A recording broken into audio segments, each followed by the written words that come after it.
The meeting scheduled for Thursday, January 24th, 2024, for the Committee on Rules and Judiciary has been called to order. 25th. I'd like to acknowledge my colleagues, committee members. I don't see any non-committee members this morning. I'd like to say blessed good morning and a happy, prosperous new year to the people of the Virgin Islands, invited testifiers, the listening and viewing audience, and the legislative staff who's working this meeting today. I just want to say this is the first Rules and Judiciary meeting for the year 2024. Due to today's weather and its rippling effects that cause flight delays, I decided to change the venue for the safety of the committee commuters, but the rain is not stopping this train. Must go on. I want to offer my deepest condolences to the Acosta family as they mourn their loss of Ruben Acosta Jr. My sincere thoughts are with you during this time. Well, the 35th Legislature of the Virgin Islands convened on Monday, January 22nd, to receive the State of the Territory address from the Honorable Albert Bryan Jr., Governor of the Virgin Islands. As I stated in my post-reaction interviews, I plan to follow up with some of the head agencies to further discuss some of my lingering questions. The three takeaways from the Governor's State of the Territory is knowing about the progress in the Department of Education's projects, Hotel for the Island of St. Croix, and as a result of tremendous delays in federal spending and projects, the Territory will now strategically transition to a super project management office to coordinate high priority projects. I am most proud to mention the passing and the Governor's signature of my legislation, Bill number 35-0131, the Real-Time Crime Center, now Act 8797, as it was signed into law. Act 8800, the Red Flag Law, is also signed into law, and I look forward to continuing working with all relevant stakeholders for implementation. Colleagues, more than ever before, it is vital that we work together for the common goal. If efforts are made for the common goal, it is done to help everyone. We must use our freedoms as legislators for the common goal rather than our own interests. Most people who work for the common goal are willing to work together for the common goal, and so can we, the people of the Virgin Islands. In the spirit of collaboration, the public can often be persuaded to make sacrifices for the common goal, and so can we as legislators. Mr. Clerk, can you please call the roll? Roll call. Senator Angel L. Bolquez Jr. Senator Bolquez absent. Senator Kenneth L. Gittens. Senator Gittens absent. Senator Maurice C. James. Here. Senator James present. Senator Franklin D. Johnson. Here. Senator Johnson present. Senator Carla J. Joseph. Present. Senator Joseph present. Senator Milton E. Potter. Here. Senator Potter present. Senator Diane T. Capehart. Here. Senator Capehart present. Madam Chair, we have 5 present and 2 absent. Thank you, Mr. Clerk. We have a quorum. Today's meeting has 4 blocks. We have 4 nominees and 2 bills. I just like to always say thank you for those who accept the invitation to serve on boards and commission. In block 1 and 2 and 3, 4, I think I will have Mr. Clerk to read the agenda into the record. The Committee on Rules and Judiciary has scheduled a meeting for Thursday, January 25th, 2024 at 9:30 a.m. in the Fritz E. Lowetz Legislative Conference Room on St. Croix, Virgin Islands, to consider the following nominations, bills, and resolutions. Block 1, Governor's nomination of Maurice K. Muai, nominee, Virgin Islands Water and Power Authority Board of Directors. Block 2, Governor's nomination of Rodney Francis Kirard, appointee, Opioid Abatement Committee, District of St. Thomas. Block 3, the Governor's nomination of May A. Cornwall, nominee, Virgin Islands Coastal Zone Management, District of St. Croix. Block 4, Bill number 35-0116, a resolution honoring and commending Lieutenant Colonel Liel Gerard Gallagher for his leadership in the Virgin Islands National Guard and his dedication to his country and to the people of the Virgin Islands, sponsored by Senator Novell E. Francis, Jr. Bill number 35-0178, an act amending Title V Virgin Islands Code, Chapter 314, to add a Section 3732A to allow for the automatic expungement of arrest records upon finding that the arrest lacked probable cause, and amending Title III Virgin Islands Code, Chapter 33, Section 881G, Item 9, relating to public records to designate expunged criminal records as confidential records, sponsored by Senator Javon E. James Sr., Franklin D. Johnson, and Angel L. Bocas Jr. Invited testifiers, Casey Payton, Executive Director of the Virgin Islands Justice Initiative.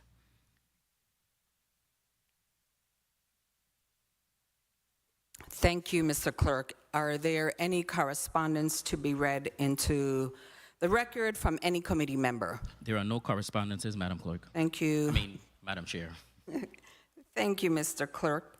I already see that we have our testifiers in the well in St. Thomas.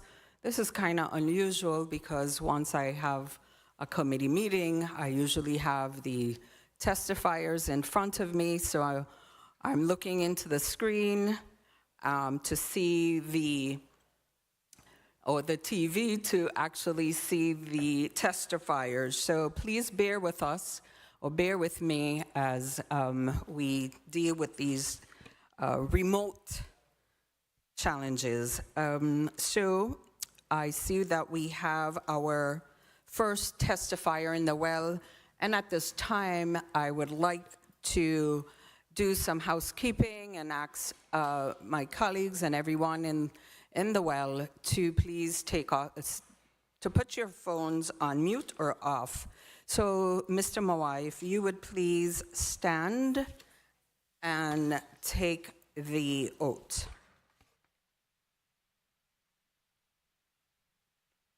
Do you solemnly swear under solemnly penalty swear. of perjury that the testimony you will give to this committee will be the truth, the whole truth, and nothing but the truth to the best of your knowledge and belief? I do. Thank you. You may be seated. So before us today, we have the governor's nomination of Maurice K. Muai, nominee to the Virgin Islands Water and Power Authority Board of Directors. At this time, Mr. Muai, I would ask that you state your name on the record. My name is Maurice Kenyali Muye. And I see that you have someone sitting next to you. Can they please identify themselves? My name is Miguel Quiñones. Good morning. At this time, you have a testifier, and I would ask that he starts with reading the testimony that he has for us today. Thank you. Greetings, Honorable Diane Capehart, Chairwoman of the Committee of Rules and Judiciary, and all other honorable members of the 35th Legislature present. Greetings to person present in the chambers and the listening and viewing audience. I am Miguel Quiñones, a professional engineer licensed in the Virgin Islands and a sustainable development consultant. I appear before you today to offer support for the nomination of Maurice Mouillet to serve on the Board of Directors of the Virgin Islands Water and Power Authority. In preparation for WAPA's 60th anniversary, Mr. Mouillet will rely on his past policy, electrical engineering, utility experience, and community development skills to help rebuild the trust and reliability of our electric and water utility. Improving these services will require addressing the access to resources to support the ideas Mr. Mouillet has in mind. I met Mr. Mouillet 15 years ago when we worked together at the Virgin Islands Energy Office, where he worked on the deployment of renewable energy financing programs and transportation electrification.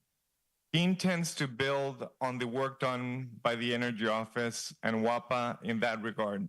Mr. Mouillet understands the value of investing in renewable energy infrastructure, which improves the economic, air, and water quality of the territory in lieu of sending the revenues off island to pay for fossil fuels. Mr. Mouillet's experience with electrification of mobility and installation of energy storage should improve the reliability by creating dispatchable virtual power plants and smart grids. Mr. Mouillet's experience with the rate structures combined with service offerings could help address the volatility of electric expenditures for WAPA customers. Finally, Mr. Mouillet acknowledges that transparency is key to improve WAPA's image and the relationships with WAPA's partners, including the Government Employees Retirement System, the PSC, Public Services Commission, the Legislature, the Water and Power Authority Employees Association, the Virgin Islands Workers Union Local 611, the Professional Technical Employees Union, and other government agencies. Madam Chair, thank you and other members of this body for the opportunity to testify in support of this nomination. I'm available to answer any questions that you may have at this time. Thank you, Mr. Quiñones. At this time, I would ask that Mr. Mouillet, you may proceed to reading your testimony. Good morning, Senator Capehart, Chair of the Rules and Judiciary Committee of the 30th Legislature of the Virgin Islands. It's unfortunate that we're not able to be in person today, but I'm glad that you chose to make the choice to be safe for committee members and your staff. My name is Maurice Mouillet, and I'm humbled to be present with you this morning for my nomination hearing for appointment to the Board of Directors of the Virgin Islands Water and Power Authority. Today, I present myself for nomination to this committee and the nomination in front of you. Please understand that I am here because of WAPA. Not WAPA in 2024 or 2023, but WAPA in the mid to late 80s. You see, I clearly remember the early mornings on Frenchman Hill on Anna's Fancy when my grandparents, specifically my grandmother and I, experienced brownouts and blackouts due to the rationing of power and portable water. I clearly see a 10-year-old Maurice going down to the cistern with his grandmother to fetch buckets of water to bathe in the morning as he got ready for school at Curran A. Terrace Elementary School. WAPA is the sole reason that I became an engineer, electrical engineer, more specifically, a power systems engineer. Consequently, my educational choices, career opportunities that I seized, and areas of public and personal service has prepared me for today. On Monday, January 22nd, 2024, I tuned in to the State of the Territory, which was delivered by the Honorable Governor Albert Bryan Jr. in chambers at the Legislature of the Virgin Islands here in St. Thomas. I have to say, the future of the Virgin Islands looks extremely bright and promising. The GDP of the Virgin Islands was $4 billion in 2021, with 2.3% growth in 23, which is higher than the national average. 1.1 billion in revenue in fiscal year 22, and 1 billion of funding from FEMA for water pipe replacements in the St. Thomas St. John district. The government of the Virgin Islands has subsidized electrical rates to the tune of 100 million for residents territory-wide, which is extremely rare and outstanding. Thank goodness the 4 Wärtsilä units will be in service soon, bringing lower rates to customers of WAPA for decades to come. All of this is due to the people of the Virgin Islands demanding action from its leaders, which includes you in this committee and the entire legislative body. I would like to say from my family and I to this body, thank you for your unwavering commitment and service to our islands and our people. This is a selfless job, and many times there is not a perfect solution, but you deliver the best outcome for the common good, and that is all that the public asks of you. Unfortunately, the work of transforming the Virgin Islands to a place of promise is incomplete. Inflation in the territory is in a state of runaway. The price of food is placing those most vulnerable, such as young children and our senior citizens, and their health in jeopardy. And the discolored potable water from beyond their useful life cast iron water mains have a new maintenance program coming online. But I could only imagine the scare for residents when they see the water coming out of the pipe. So much of these things eat away at our economic success. This is rooted in our high electricity and potable water rates. The residential rate for the first 250 kilowatt hours of electricity is 48 cents per kilowatt hour. I'll say that again, 48 cents per kilowatt hour. This is 3 times the national average. I'll say that again as well. This is 3 times the national average. To be direct, this continued challenge is fiscally and environmentally unsustainable for people and the planet's ecosystems. You may be asking in your head as I speak, what do you propose, Maurice? How will your confirmation benefit the people of the Virgin Islands and its visitors? My response is, why not a son from the Virgin Islands? Why not one who has shown his commitment throughout his life and has cultivated the industry and professional relationships that are exactly what is needed at this critical juncture?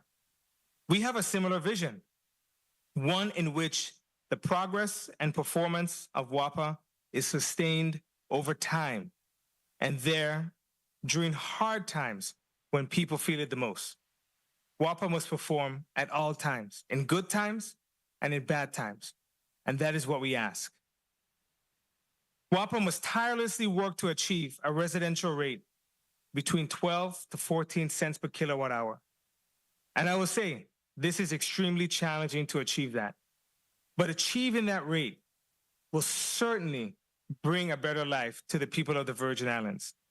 Achieving and maintaining this challenging milestone will require an entrepreneurial mindset. That's what we need today. How do we think past through the red tape? How do we think creatively with solutions? New rate classes and programs for the diverse demographic of small and large customers that the authority serves will need to be developed collaboratively. This can be accomplished through advanced deployment of hardened energy storage devices in front and behind the meter to adjust daily feeder load demands and fluctuations that's extremely challenging for renewable energy power generation. And when I say behind the meter is in someone's home. In front of the meter is outside someone's home.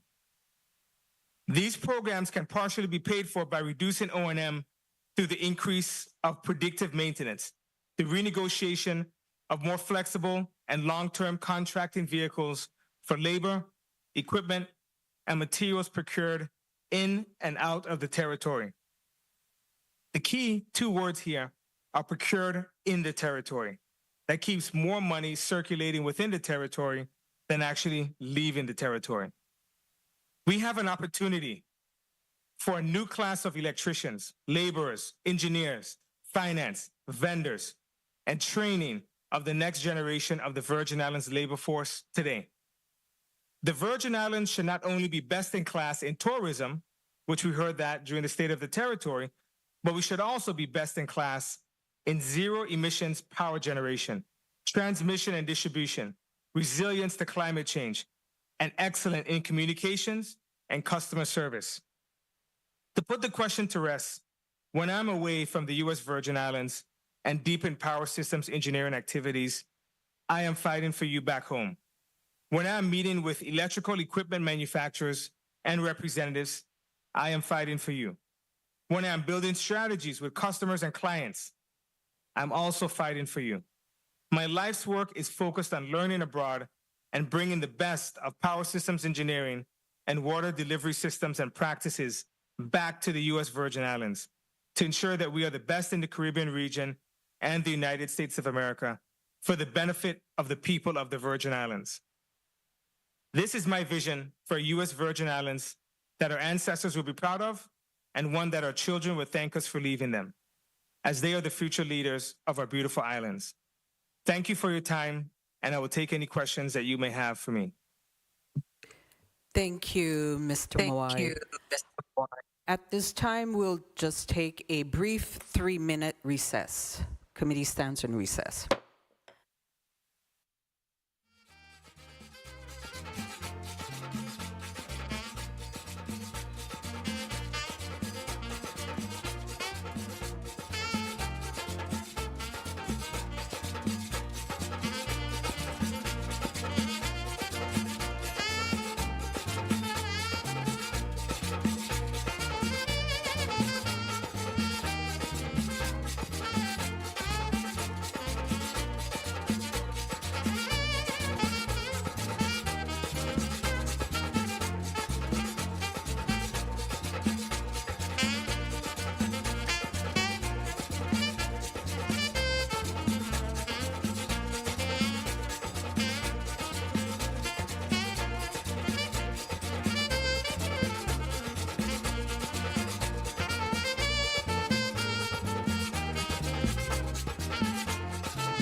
The Committee of Rules and Judiciary is out of recess.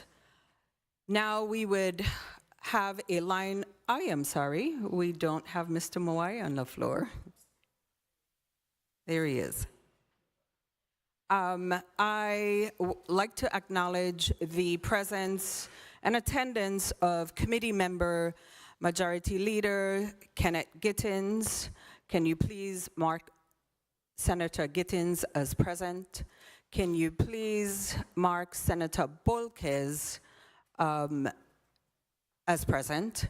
And non-committee member, Senate President Novell Francis Jr. Thank you for your attendance.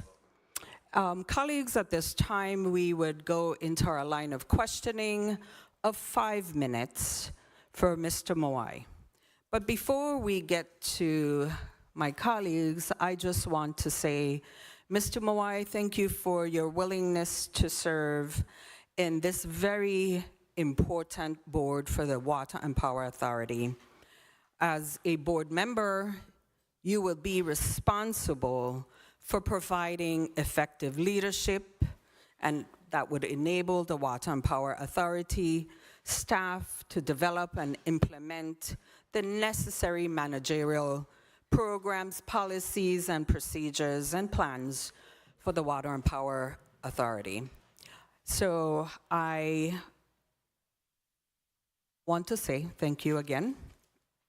And at this time, the order will be Senator Maurice James, then Senator Johnson, third, Senator Carla Joseph, fourth, Senator Potter, Vice Chair, then non-committee member, Senator Novell Francis Jr., and sixth, Senator Angel Bolkes.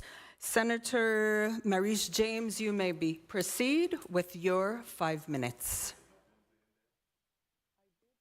Good morning, Virgin Islands. Good morning, Mr. Moai. Moai, am I saying it correctly? Mouye? Mouye. Mouye. Yes, ma'am. That's Senator Mr. James. Mouye. You and I share similar names. Yours is the male and mine is the female. You're Maurice Yes, and I'm Maurice. So on that alone, I should vote for you, right? Thank you in advance.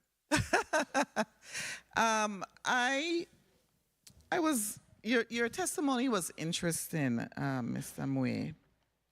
Mouye, because you do recognize that there is a lot for us to do as leaders in this community, especially with your statement that we should not only be the best in tourism, but practically in everything, really.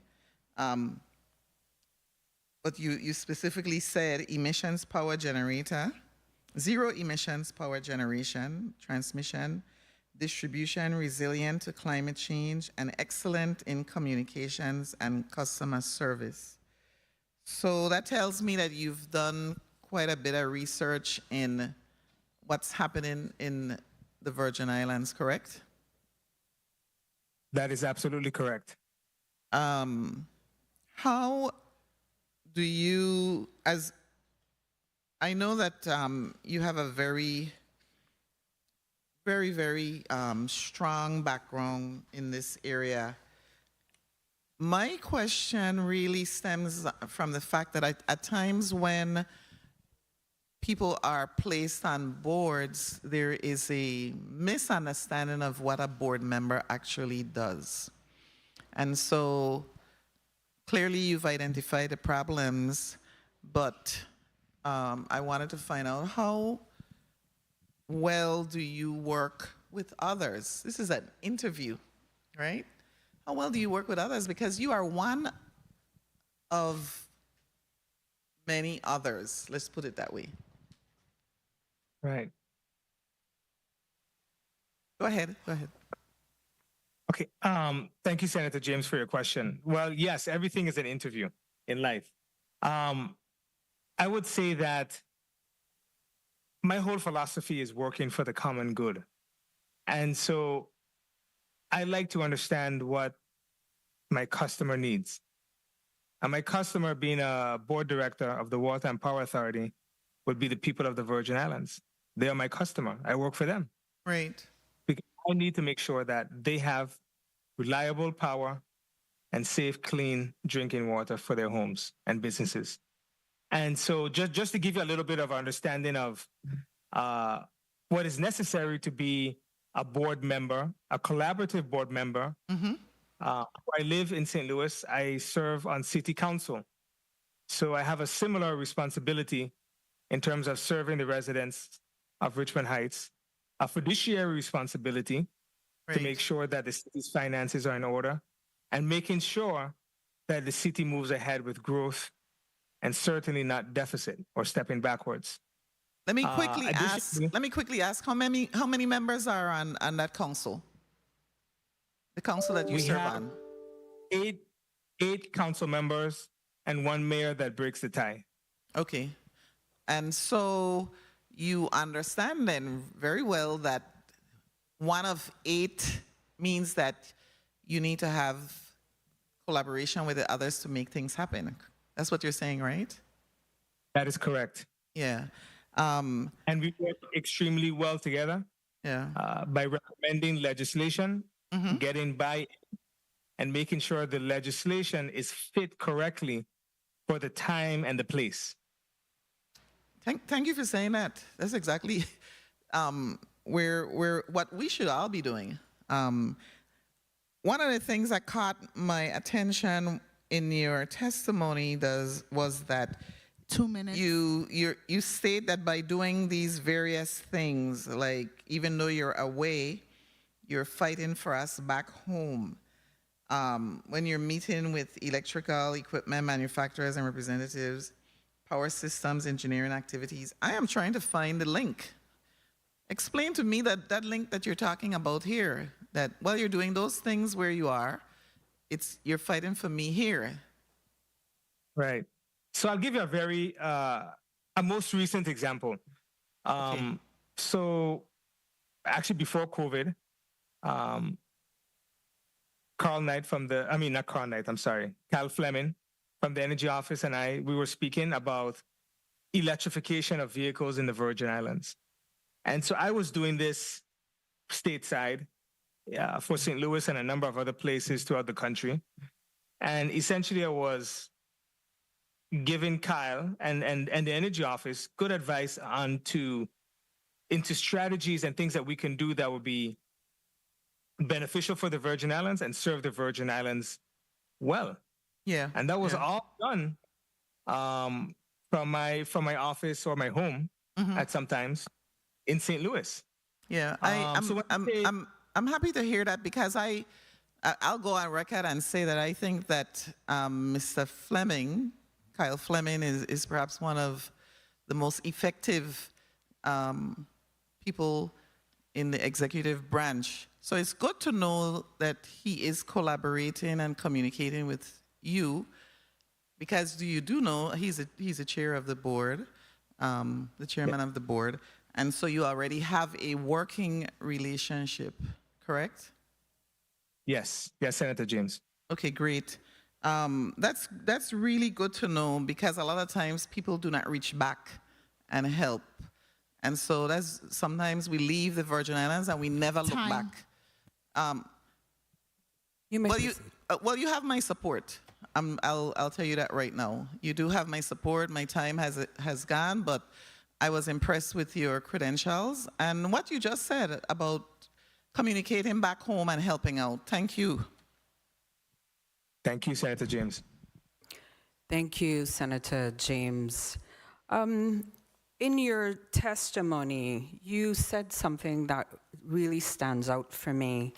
The Virgin Islands should not only be the best in class in tourism, but we should also be best in class in zero emission power generation, transmission, distribution, resilient to climate change, and excellent in communications and customer service.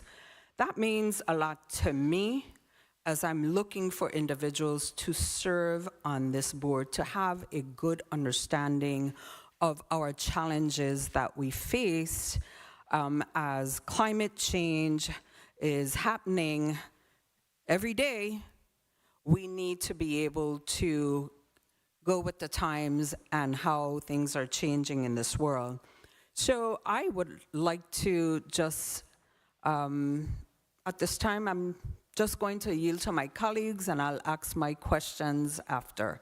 So Senator Johnson, you may proceed with your 5 minutes. Good morning. Thank you very much, Madam Chair. Good morning to my colleagues. Good morning to the testifier. Good morning to the viewer and listening audience. And I would like to start out by saying thanks to Mr. Moy for your willingness to serve. You have a well in-depth knowledge of the field that you're going to take on as far as being a board member. And I appreciate hearing when people come back and willing to solve.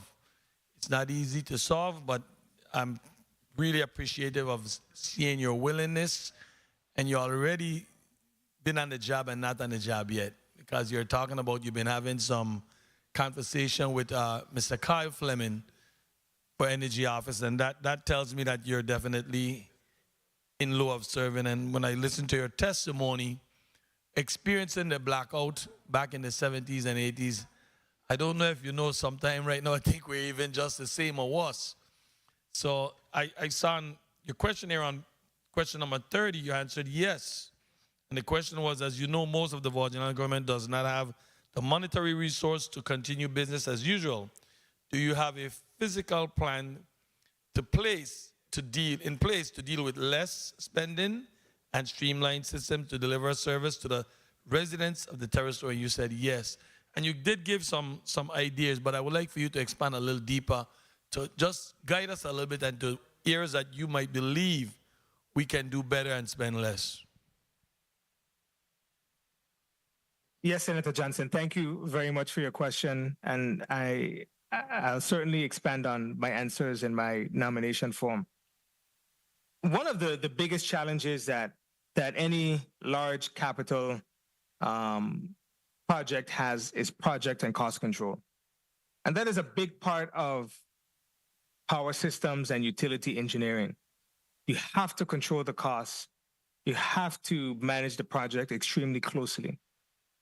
And so that is a good part of my experience from my over a decade of experience in utility engineering across the United States, across the country.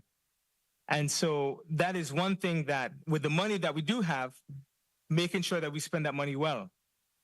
And when that money is spent well, making sure that we get the return in the timeline that we expect to get that return.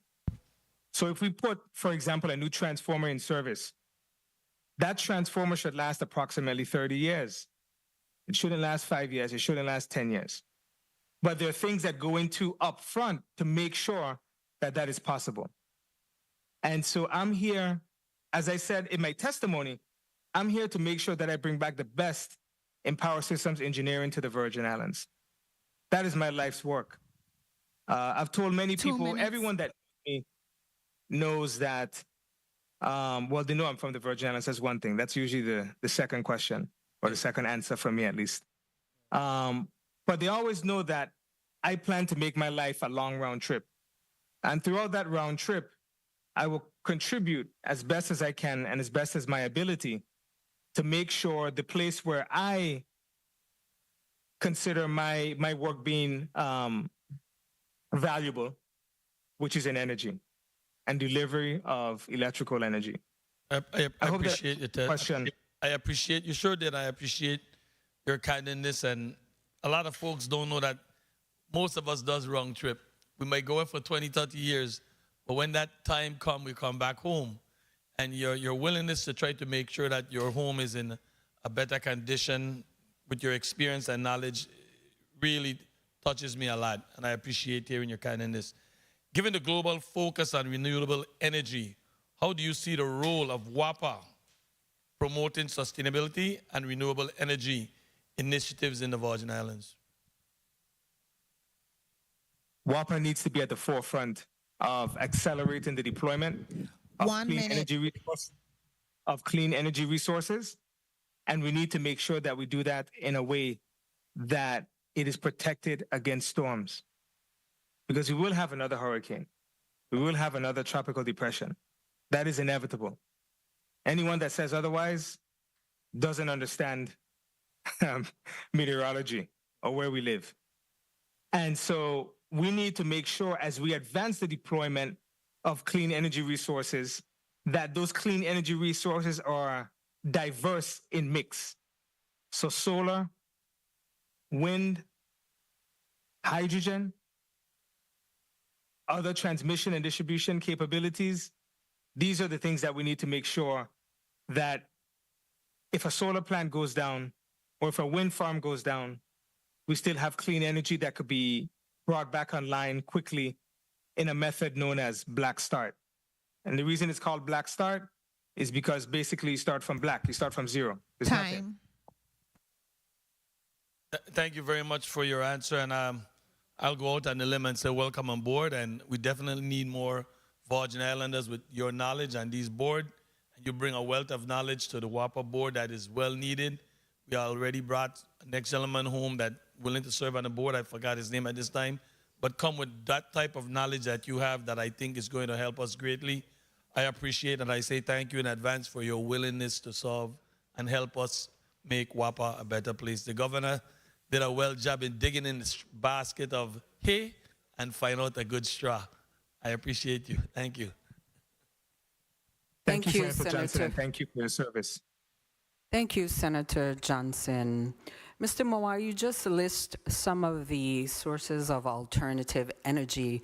What would you think about waste to energy for the Virgin Islands? Because we're generating waste, but what are we doing with it? Tell me how you feel about waste to energy, because you didn't list that as one of the alternatives that we can turn to.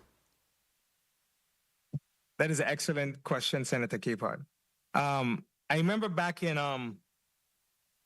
that was probably 2009, 2008, 2009, there was a company that came and wanted to develop a waste to energy plant at the Anguilla landfill and one at the Bavoni landfill.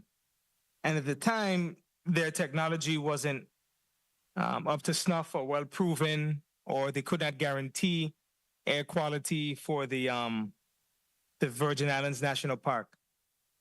But today is a different story. Waste is a resource. There's no such thing as waste. And so I hate to use the term waste when it's a resource. And what we need to do is find a better way to utilize or capture valuable resources in the waste stream. And that includes metals that are of value that we do not capture today. These are plastics that are disastrous to our marine environment. You read stories all over the world talking about microplastics in the middle of the ocean. And you and I cannot see these microplastics. That's why they're microplastics. I'm sure we have some here at home. I'm sure if we do some tests in some of our mangroves, we will find microplastics. And so when we think of waste to energy, we need to remove the most valuable resources from that stream first. Then we can consider waste to energy in terms of converting that waste, those resources into power. Now, the challenge with that is a good amount of what we call waste is composed of organic waste. And that organic waste also has a value through composting, through soil amendments that could be made. I mean, there's a number of uses, a multitude of uses. So waste to energy, I think, may have a role to play, but we need to be very careful about the type of feedstock that we would utilize for a waste to energy plant if we so decide to choose that route. Thank you. I appreciate that. Colleagues, you see that there are alternatives and great ideas from Mr. Moai. Thank you for that. I will go to my next colleague, who is Senator Collar Joseph on the island of St. Thomas. You may proceed with 5 minutes. Thank you so much, Madam Chair, and a pleasant good day to our people of the Virgin Islands, as well as the staff, and as to also our qualified nominee to the WAPA board, Mr. Maurice Moye. I wanted to first commend you because I noted that you lived in the Virgin Islands for some time. And you also spent some time working as a summer intern in the Department of Labor under and engaging with our local government processes. And you also left, you educated yourself, and now you are ready and prepared, I should say prepared and ready to serve our people in a critical area. This is a very critical area because we have, is not only the power outages, of course, that's a bane and a thorn in our side, but the cost of paying electricity. I really want to thank you for acknowledging that we spend more than 3 times, based on your testimony, the average of any other jurisdiction in electricity consumption. And also that it goes towards our quality of life. We have a high poverty rate here in the Virgin Islands. We have a lot of people who are suffering. The government has continuously worked and subsidizing the water and power authority so that they could keep those costs low, even though that they are 3 times higher than the other nations. I serve as an ex officio member as well as and on the board for the Public Services Commission. The committee member who began the questioning, she serves from the St. Croix district as well. So we have a lot of issues with WAPA. WAPA plays a very critical role in helping to improve the lives of our people.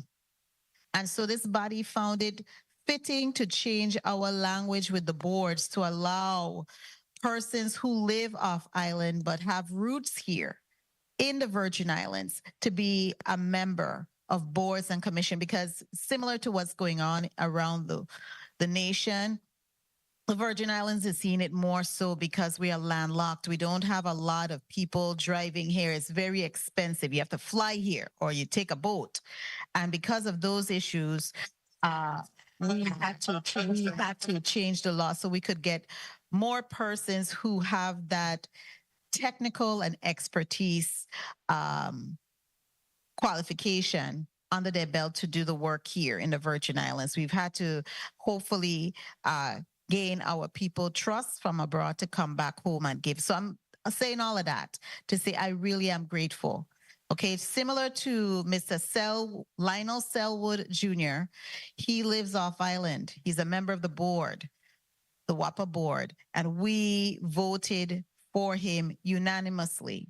So my question for you, as I had questioned him, is one question.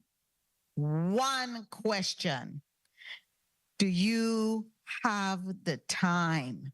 You need to have the time and the passion to help serve on this board because it's so critical. That's why I laid all of that groundwork, because we have a lot of issues here and WAPA plays one of the most critical issue in our people's lives and their quality of life here in the Virgin Islands.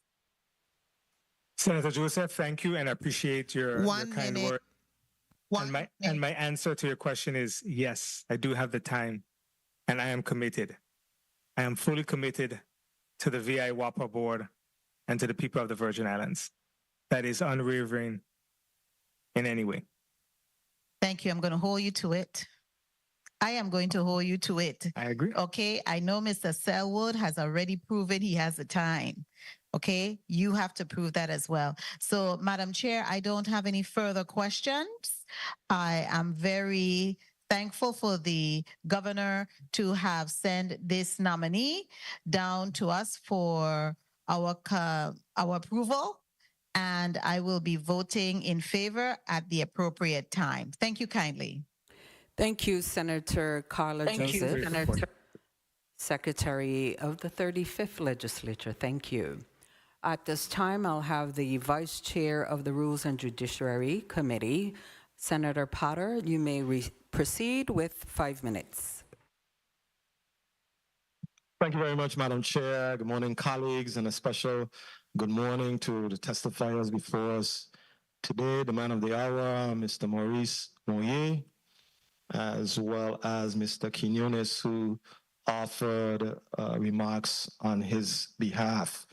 I have to say the governor is batting 2 for 2 so far when it comes to finding qualified, dynamic Virgin Islanders to serve on what has really been an albatross around our necks here in the U.S. Virgin Islands for some time, the Water and Power Authority. Mr. Moyer, you absolutely possess the credentials, and from what I have seen this morning, the passion to serve here on this very, very important board. I wanted to, and on top of that, you're a FAMU graduate. That counts for a lot. I'm also a FAMU alumni. Oh, really? Oh, yes. Nice to meet you, fellow Rattler. Okay, good. A Rattler. In your view, what, if you can summarize in your view, what are the most significant issues facing the Water and Power Authority today? I know it's a lot, but if you can just quickly summarize what you find to be the most significant problems, and how can you leverage your experience and know-how to begin to positively move the needle in terms of fixing some of these vexing problems that you yourself articulated here this morning? Thank you, Senator Potter. The most pressing problem is reliability. Senator Capehart and I spoke a couple of weeks ago, and she was just telling me, for the Christmas festival in St. Croix that, power was out. And so that's just not acceptable long term. That just can't happen. There's no hurricane, there's no tropical storm. That shouldn't happen. And so reliability is one of the challenges. Mm-hmm. We also have to remember on the other side as well, and this is to be fair to the employees of WAPA, that they are tied and hamstrung in many ways. How do we unleash their capabilities to make sure that they can serve the people well? Mm. Because when we walk down the street, when we go to dinner, we could be sitting next to a WAPA employee. That's not a lineman. I mean, linemen, they stay dressed all the time. But, if they're in the office, you could be sitting next to someone that works for WAPA in finance, legal, engineering, procurement, wherever it may be. So that is also another big challenge that we have. How do we unleash the capabilities of those that are there and get them to do their best work, their optimal work, and find a way for them to accomplish that work? Because when they accomplish that work, it increases our reliability. Our reliability is poor compared to the national average. I would have to look again, but it is certainly not in a place where it needs to be. And so those are really the two main things, and one feeds into the other. Ensuring the workforce, current workforce and the future workforce can do their job extremely well at a high-performing level, and that in turn will increase reliability and find innovative ways to solve hard challenges. And I'll give you one example. I'll just give you one example quickly. The lead time for electrical equipment, it just depends. But if you're buying a breaker or, say, a transformer, sometimes you're looking 2-3 years out. At voltage classes that we don't have here, but voltage classes stateside, where it's hundreds of thousands of volts, Mhm. Some pieces of equipment, you're looking 5 years. So what does that mean? We need to get started yesterday. Absolutely. I know you could elaborate a little more, but timekeeper just said 1 more minute, and I wanted to get this question in. The Public Services Commission was here yesterday and the day before testifying before this body, and she highlighted something that we already know, which is that more and more businesses as well as residential customers are migrating away from the grid. They're leaving WAPA, which obviously has an impact on WAPA's bottom line. And that seems to be the trend. More and more businesses and banks are talking about you can finance your your new batteries and Time. solar systems, blah, blah, and moving you off. What impact does that have just on the long-term survival of the authority, and what needs to happen to ensure that WAPA survives? It is disastrous. Because what that does, like say for example, I was just I listen to the radio almost every day, stateside. I mean every day. And so I was listening to the radio and somebody was talking about the West End over here by Frenchman's Reef, and that they installed their own generation. And so in my head, that's that's a general service that's just off. They just don't. They might pay a connection fee maybe, but that's a subsidization that is now gone. Yep. Right? They subsidize, their rate will pay for those that cannot pay. You understand? And so if we continue to lose that, the WAPA will become no more. It's a fact. And so what we need to do is find creative ways to make sure they do not defect. Because that's basically what it is. They're defecting. Mm-hmm. And they're in their right to do that. So WAPA needs to prove, why should you stay with us? Buy that system from us. We'll own it. Yes, it's not part of our traditional, capital expenditures, but I would rather own it and you pay me. And how much are you paying them? I'll take 10% off. It's better to keep that customer at 10% less than zero. Absolutely. Right? I know my time was called. I don't want to abuse my time, but I am very impressed with your presentation, Mr. Moye. I look forward to voting in the affirmative today, as well as when your nomination is moved to the full body for final consideration. Thank you for your willingness to serve in this very critical position. Thank you very much for your flexibility, Madam Chair. Thank you, Senator Potter. Thank you, Senator Potter, Vice Chair. At this time, I just wanted to ask Mr. Quinones, who's sitting next to Mr. Momoy, if you were to describe, because reading your testimony and hearing your testimony, you know of his capabilities. So if you could describe just 2 words, what would, about Mr. Moy, what would they be? Good morning and thank you. I would say thorough and fair. I think that those were the 2 words that I would use. Thank you. Throughout all the projects that we worked together, he was always crossing all the T's and dotting all the I's, and he always put himself in the position of those that he serves. Thank you. I appreciate that. Now I'll go to Senate President, non-committee member, Senator Novell Francis. You may proceed with 5 minutes. Thank you very much, Madam Chair, and good morning to everyone. And of course, good morning to our nominee. And thank you so much for your willingness to serve in this very, very important position as a board member of the Virgin Islands Water and Power Authority Board of Governors. And I wanted to ask you, sir, how have you prepared for today's presentation? what research had been done and what was expected for today when you come before the legislature?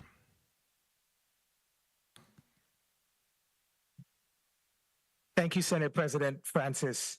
I basically prepared today in the way that I know best, and that is listen to what you hear. As I was telling, Senator Potter, I listen to the radio every day.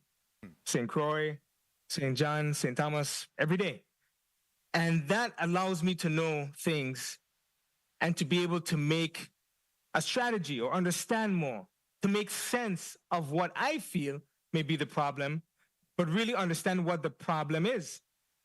And that's just not from me listening to the radio, but talking with my friend and colleague, Miguel Quinones, talking with other friends that live on the island, and talking with family as well that live on island.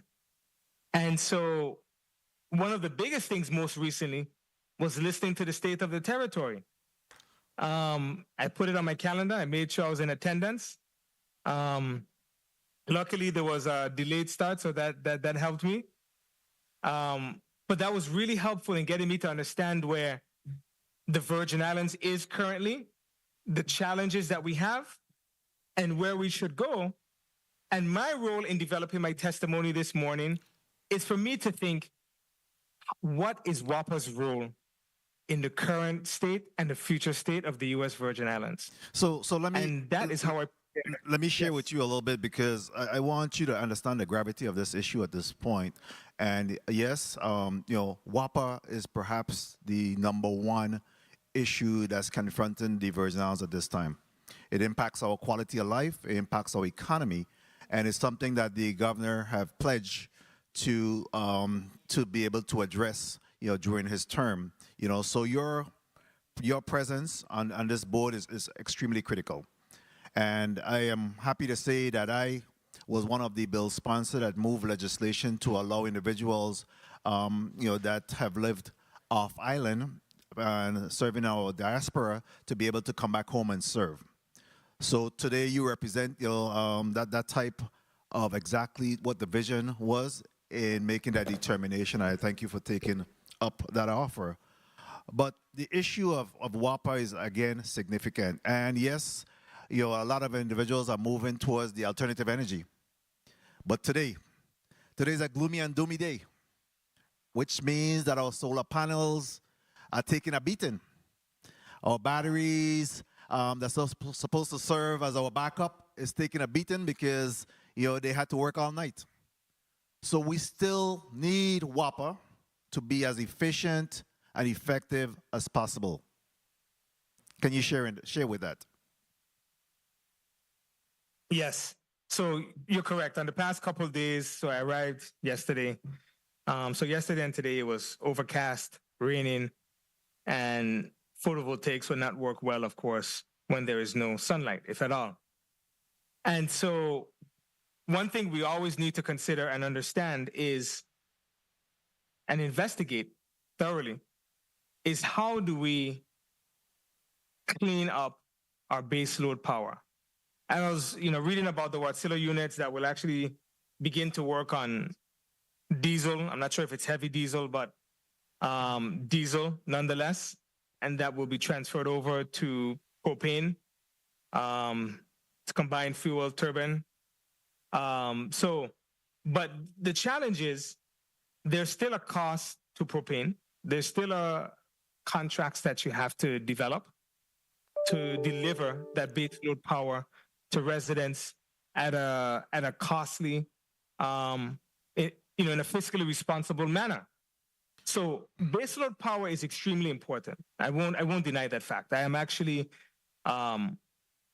in the challenge is the baseload power sources that we utilize today in the Virgin Islands are extremely carbon intensive and not good for the environment, the natural or the built environment.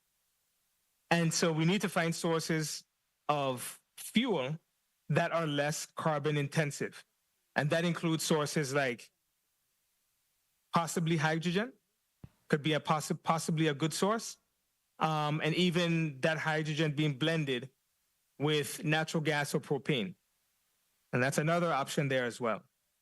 And so these are things that I have in my nomination form that I would like to investigate to see what that cost would be for WAPA to reduce the carbon intensity of the base load fuel sources that provide the majority of the power generation for the territory.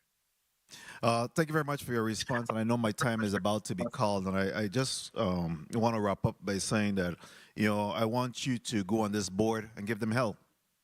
We don't need individuals to just add to the numbers. I think it's critical that you come, with your experience and your knowledge and your skill set, and able to share that with the other board members, so that it could be to the benefit of the people of the Virgin Islands. We're banking on you. I think you're a breath of fresh air, and certainly at the appropriate time. I'm not a member of this committee, but I'll be voting in the affirmative for you, and I'd love to have some sidebar, discussion in respect to where would you like to see the Virgin Islands Water and Power Authority move in the future, so I will certainly reach out and have an engagement with you because it's critical. It's most necessary for us to be able to address the issues of the Virgin Islands Water and Power Authority. Thank you very much, and again, I want to commend the governor and his team in putting forward your nomination. God bless. Thank you. Thank you, Senator Francis. Thank you, Senator Francis. I wanted to ask, if you are to serve on this board, what would be your top 3 priorities for this board? Thank you, Senator Capehart. My top 3 priorities would be increasing reliability, ensuring that the workforce is working at an optimal measure and benefit to the people. And lastly, which is more specific, develop a plan to get us on a trajectory to 12 to 14 cents per kilowatt hour as a residential rate. That is definitive, that is extremely specific, and once we get there, there'll be no issues in terms of how effective or how the cost of living in the Virgin Islands is going to be, because then would essentially be, not essentially, we would be at the national average. And that is saying something, that a territory that is not part of the continental US is the national average. That is my vision for the Virgin Islands Water and Power Authority. Thank you. Next, I'll go to Senator Angel Bocas, Senator at Large. You may proceed with 5 minutes. Thank you, Madam Chair. Good morning, Madam Chair. Good morning, colleagues. Good morning to the listening and viewing audience, and good morning to the governor's nominee, Mr. Maurice K. Mouye. I hope I said that correct. Okay, excellent, excellent. You have a very comprehensive resume and background. Pretty excited about that on paper, but I do have a few questions. And I wanted to start out with, as the former chairman of the Solar Ready Ordinance for the city of St. Louis, what value can you bring to WAPA concerning renewable energy projects? Senator Bocas, I love that question. Building codes, let me step back for a minute. My colleague and friend, Miguel Quinones, is one of the reasons I became very interested in building codes. And as you could see, collaboration, 15 years. And building codes are extremely important in how we utilize energy, how we produce it, how we transmit it, distribute it, and use it.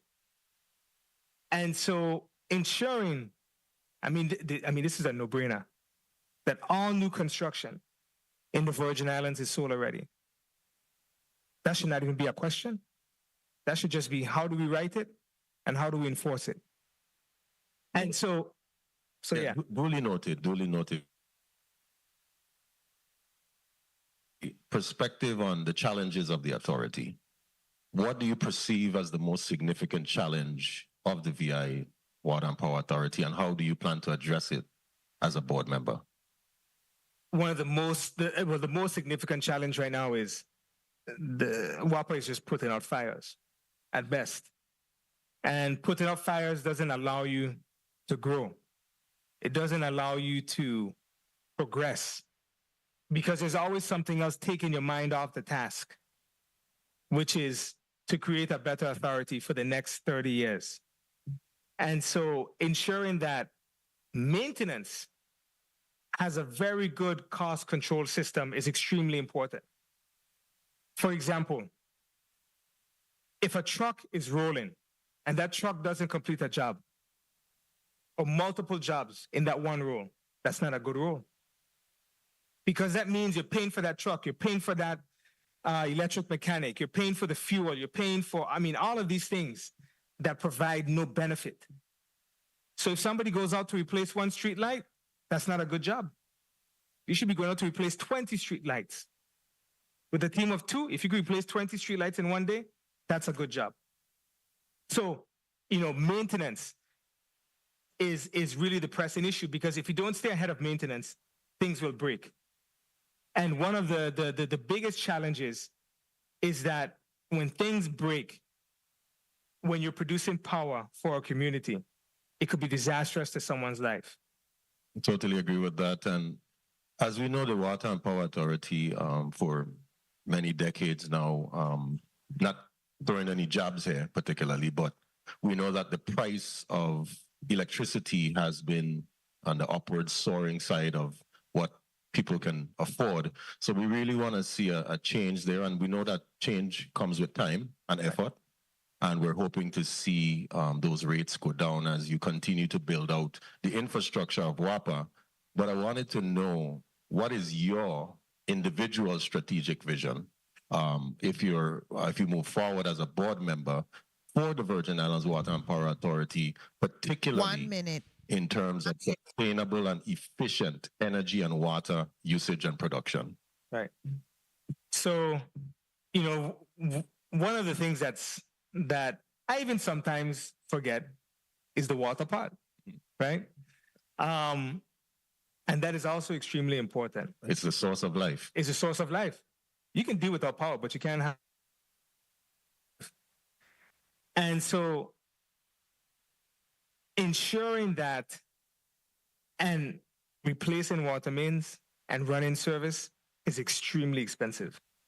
We think, T&D, transmission, distribution, and generation, yes, that's expensive.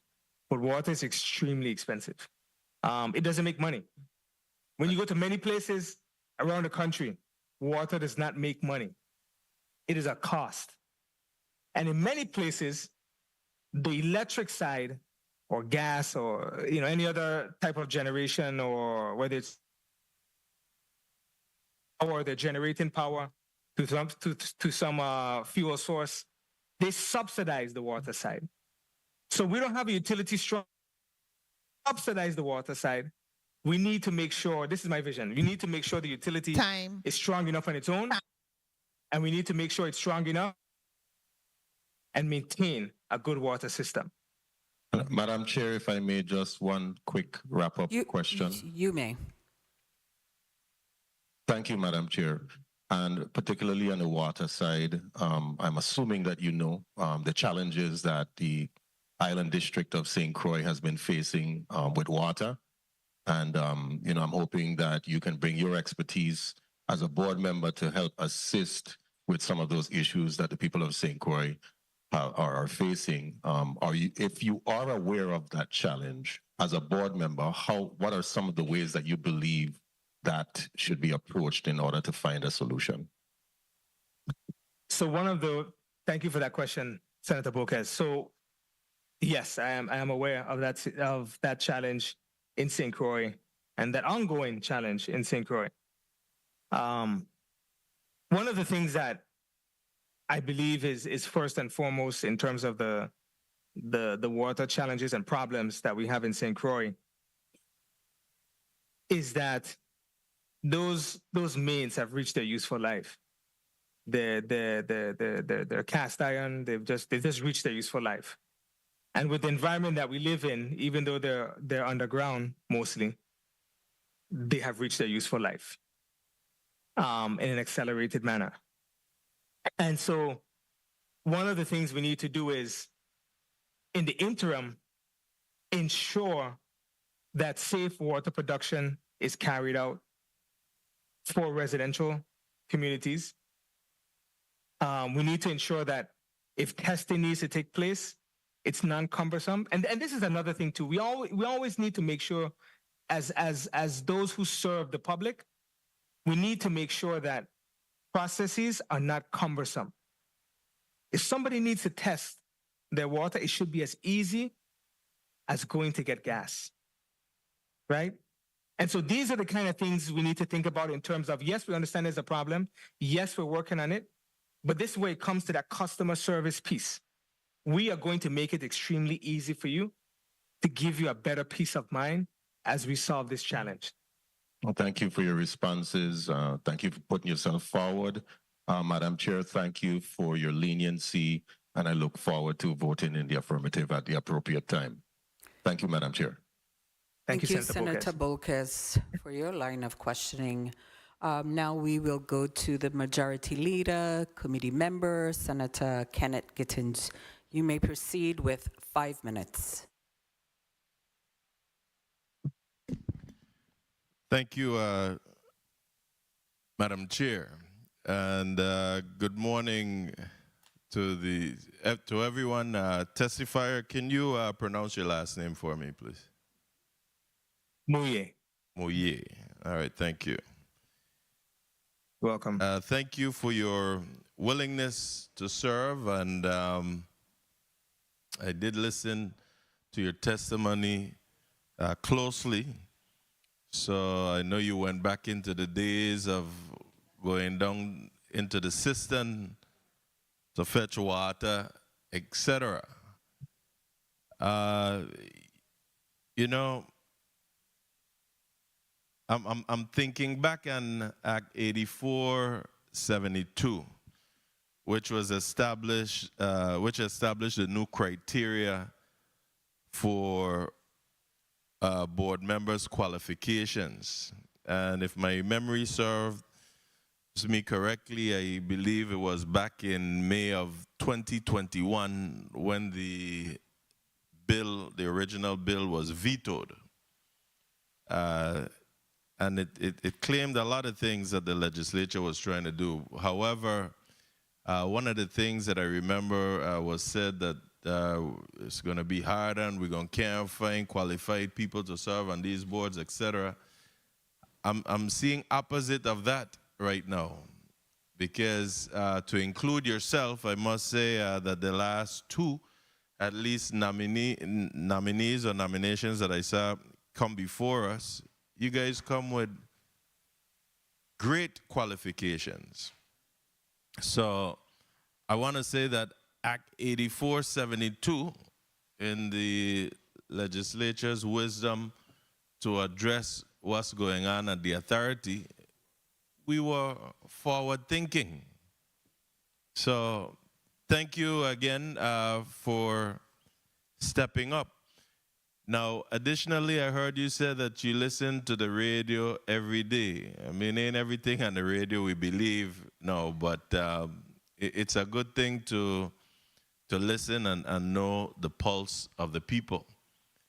And so based on you listening to the radio every day, are you concerned about the waste, fraud, and abuse that we have learned that's been, sad to say, part of the culture at the authority? Good morning, Senator Gittins, and thank you for your question. Waste, fraud, and abuse is something that I would not tolerate. When you serve the public, you serve the public. And that's it. You do not serve yourself. You do not serve others except the public. And so processes and control to root out and eliminate fraud and abuse and neglect, in some cases, in the VI Water and Power Authority is something that would be a priority of mine.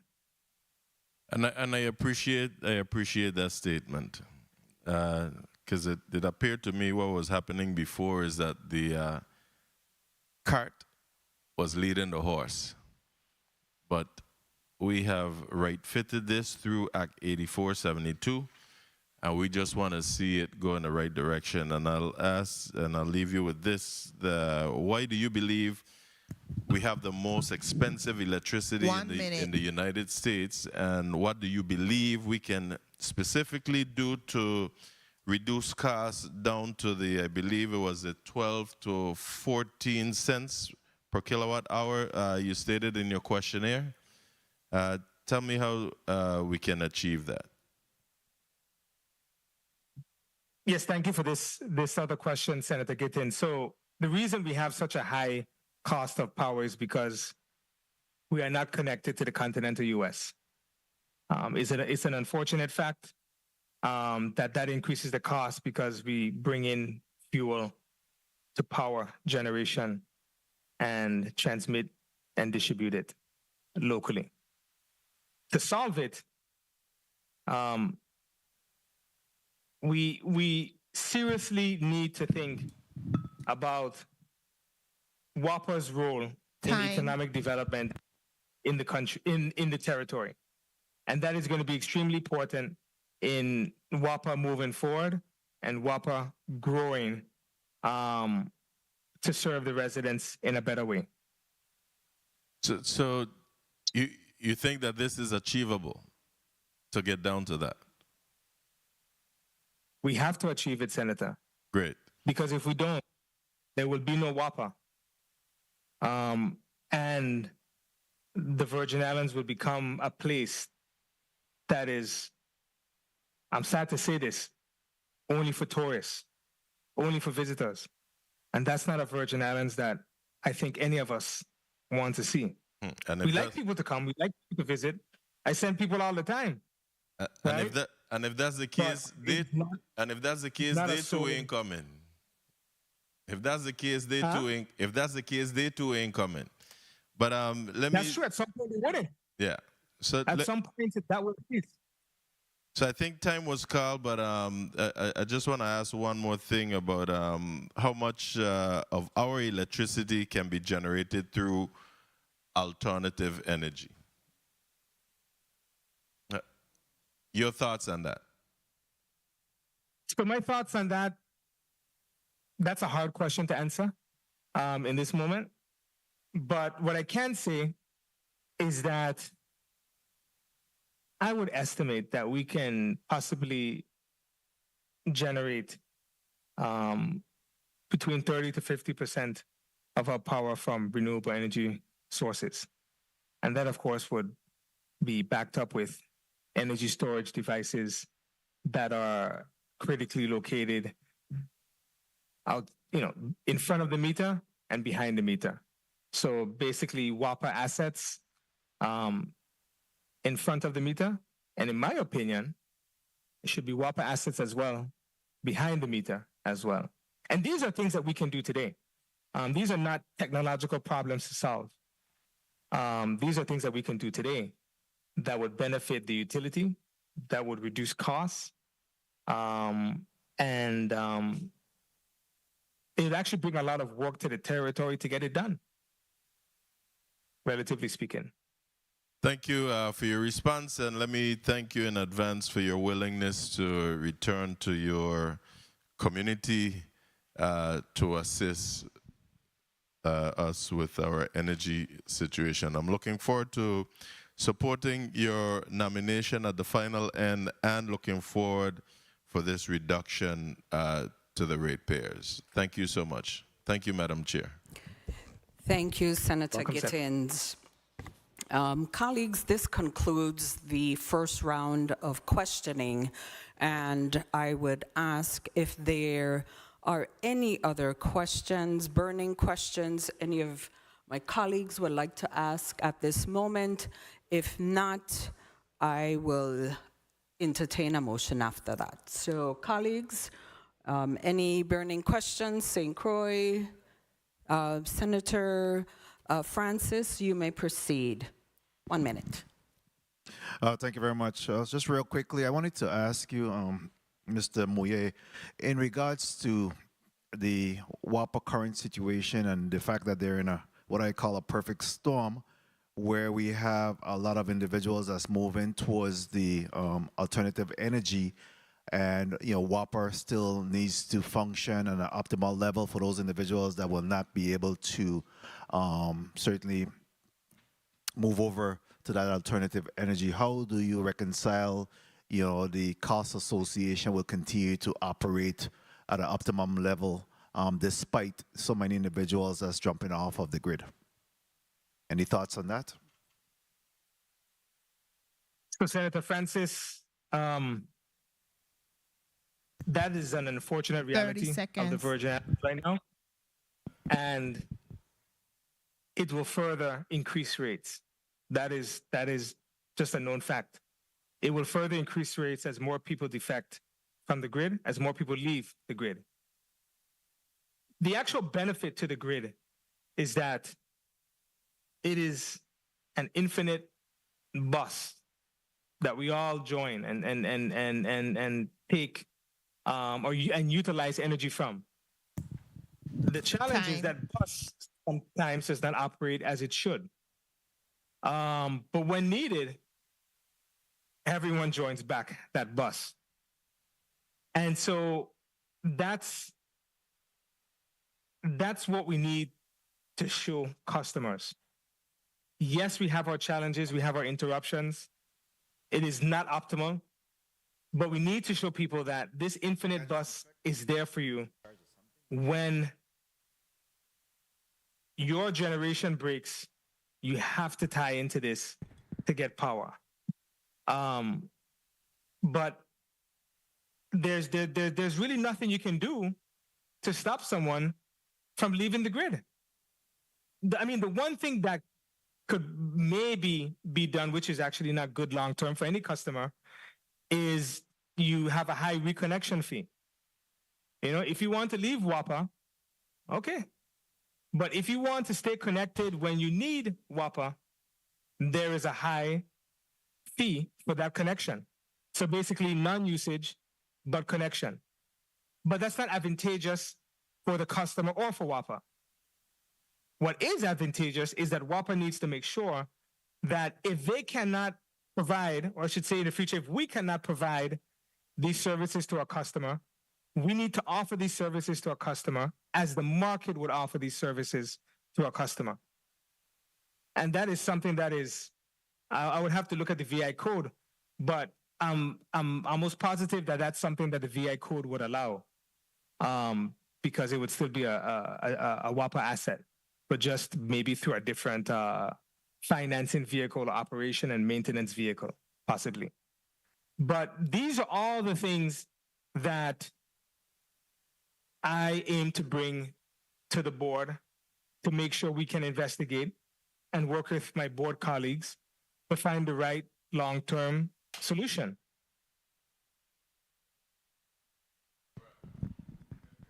Thank you very much for your response. Thank you. I appreciate it. You're welcome, Mr. Francis. Thank you, Senator Francis, for that question. The governor's nomination, I've been saying your name wrong, Mr. Maurice Mouye, nomination for Water and Power Authority Board of Directors. As we sit in this Committee of Rules and Judiciary, we have the pleasure of meeting a lot of individuals now who have taken on the task of serving on boards and commission as the legislation was recently amended. I commend the sponsor for that, because with that being said, we are starting to get nominations with individuals who bring a wealth of experience and knowledge to these boards and commission. And again, I want to say thank you for your willingness to serve. At this time, I will entertain a Madam motion. Chair? Oh, yes, please. Senator Volquez. Madam Chair, I was trying to get you to ask a wrap-up question, as you have Sure, indicated. sure. You may proceed. 1 minute. Thank you. Thank you for your leniency, Madam Chair. My question is along the lines of natural disasters. As you know, natural disasters happen from time to time here in the Virgin Islands. So given the susceptibility of natural disasters happening, particularly hurricanes, what strategies would you advocate for as a board member to enhance the resilience of the reliability of water and power during or even after those storms? So thank you for that, Senator Bolkes. So 2 things. One, vegetation management and right-of-way management is a big thing. Unfortunately, that is extremely expensive to maintain vegetation and maintain the right-of-way. But 75%, it's probably higher than that. It's probably more like 80% of all outages nationwide, outside of operation and maintenance, are vegetation management problems. Meaning that a branch hits a line hits a branch, or a line is not strong, tight enough for that span, and it hits a branch or a tree. These are all actually low-cost issues. Up front, the low-cost issues. They're difficult, but they're low cost. The second thing is we seriously need to look at a long-term strategy and plan for undergrounding. That is also extremely expensive. But I'll tell you, a line doesn't go down when a hurricane passes through if it's underground. That's impossible. The only way that line breaks is the only way that line is damaged in some way would either be due to an internal fault, an operational fault, or an earthquake. Right? So these are things that we need to have strategies and plans to do this, right? My children should be able to see a Virgin Islands that has an underground system. I may not see it, but they should see it. And so those couple things would be, to answer your question, those would be things that would help in terms of natural disasters and their impact on our grid in the Virgin Islands. Okay. Thank you for your response, and thank you, Madam Chair. Thank you, Senator Bolkes. Senator Carla Joseph, 1 minute for your burning question. Thank you so kindly, Madam Chair. This is a question, Mr. Moye, that I ask all of our nominees. Because you have all of this expertise, I wanted to know, who are you mentoring? And are you in the business of mentoring young people to actually go into your field of study and profession? Senator Joseph, that's an excellent question. A lovely question. I love that question. I've had some really good mentors in my life. Even my friend next to me is a mentor, right? We're the same age, but still a mentor, and vice versa. Miss Lockhart, behind me, is also a mentor. She's known me all my life. I understand your question. And I love to mentor young individuals so they can be smarter and better than I am. That's what we're doing. And so any student that comes to me for mentorship or wants to understand something or has a question, I don't turn students away. I always make the time for children and students because I remember those that made that time for me. So I make that time for them. So what I do, I'll just give you one quick example. So where I live in, stateside in St. Louis, the school district has a capstone project for seniors. And so they asked council to participate. So, they send me their portfolio, the student's portfolio. I generally get between 3 to 5 students. And, some are nuclear engineering, some are civil engineering, automotive engineering. And I review them, I give them advice, I connect them with people. Because if I don't know the person, I generally know the person you need to talk to. And I love doing that. Because I will tell you, these students are smarter than I am at their age, right? I mean, they have their challenges, don't get me wrong, with their phones and the internet and stuff like that. But in terms of how they think, they're extremely expeditious in solving problems that they find that are important to them. So I would do the same here in the Virgin Islands as well, as I have, to mentor individuals to go in the energy field. There are not enough engineers. There are not enough scientists. There are not enough electric mechanics. I mean, the governor talked about it a lot. But this is actually a nationwide problem. And just imagine how accelerated that problem here is at home, right?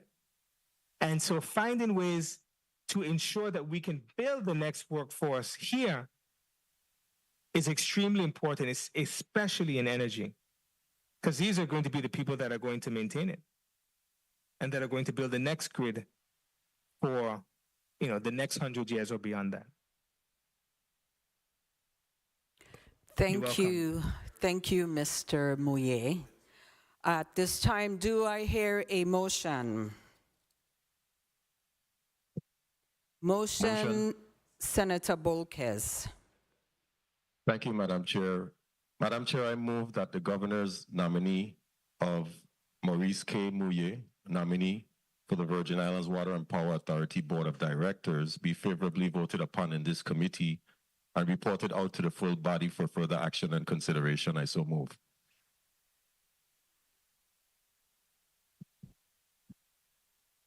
Motion properly made by Senator Angel Bolkes and seconded by Senator Johnson. Did I hear a second on St. Thomas? Potter. Senator Joseph. And Senator Joseph. Madam Clerk, may I have roll call on the motion? Senator Angel L. Bolkes Jr. Yay. Senator Bolkes Jr., yay. Senator Diane T. Capehart. Yes. Senator Capehart, yay. Senator Kenneth L. Gittins.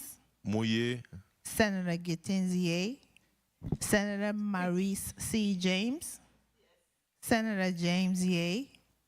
Senator Franklin D. Johnson. Senator Johnson, yay.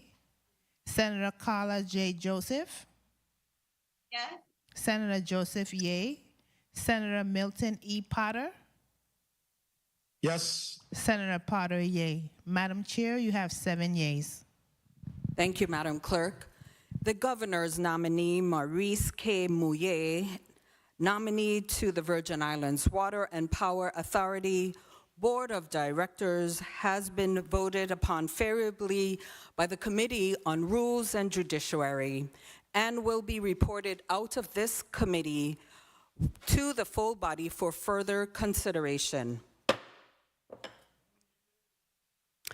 Mr. Mouye, congratulations. You have passed the first phase in the Rules and Judiciary Committee, and you would be, as I said, forwarded to the full body for full consideration. I want to say congratulations, and I would allow you to say a few words. 30 seconds. Thank you, Senator Capehart. Thank you, Committee of Rules and Judiciary. Thank you, Senate President Francis and others that sponsored Act 8472 to allow me this opportunity to serve my home, the U.S. Virgin Islands, where I'm from, and to serve it in a manner in which I bring my best in terms of energy and how it's produced, transmitted, distributed, and consumed. So thank you very much. I appreciate the honor being in front of you today. And I look forward to working with your colleagues in the larger Senate body in terms of a full confirmation. Thank you for your time. Thank you.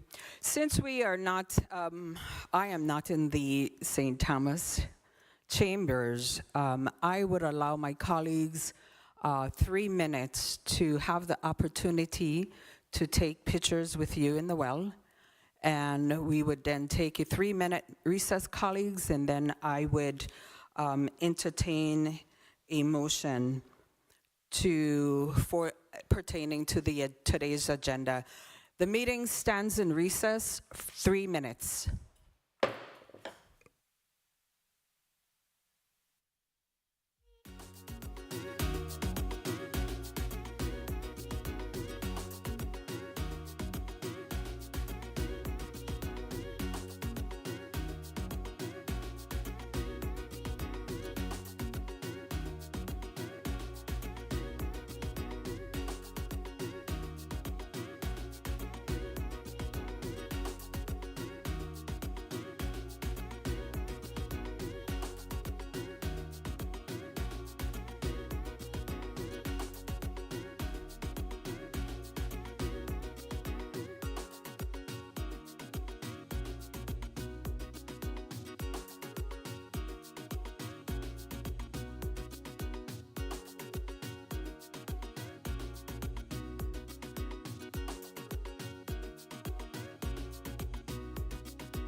The Committee of Rules and Judiciary is out of recess.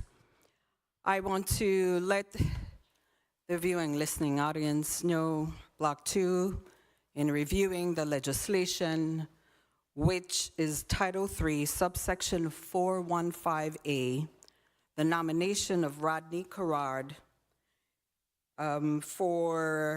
which is an appointee for the Opioid Abatement Committee, District of St. Thomas, does not require the advice and consent of the legislation.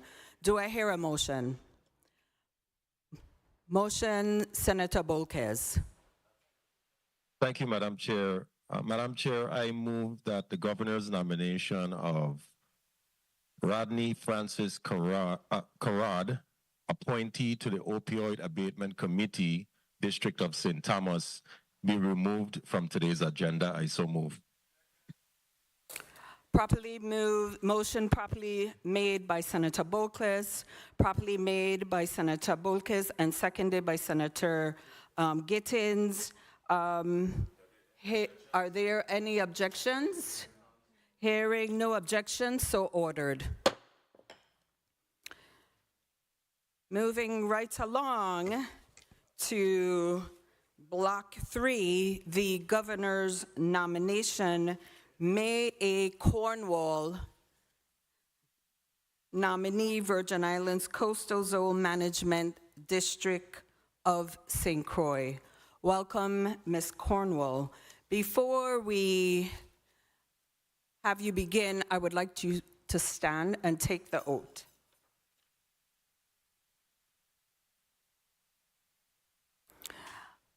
Do you solemnly affirm under penalty of perjury that the testimony you will give to this committee will be the truth, the whole truth, and nothing but the truth to the best of your knowledge and belief?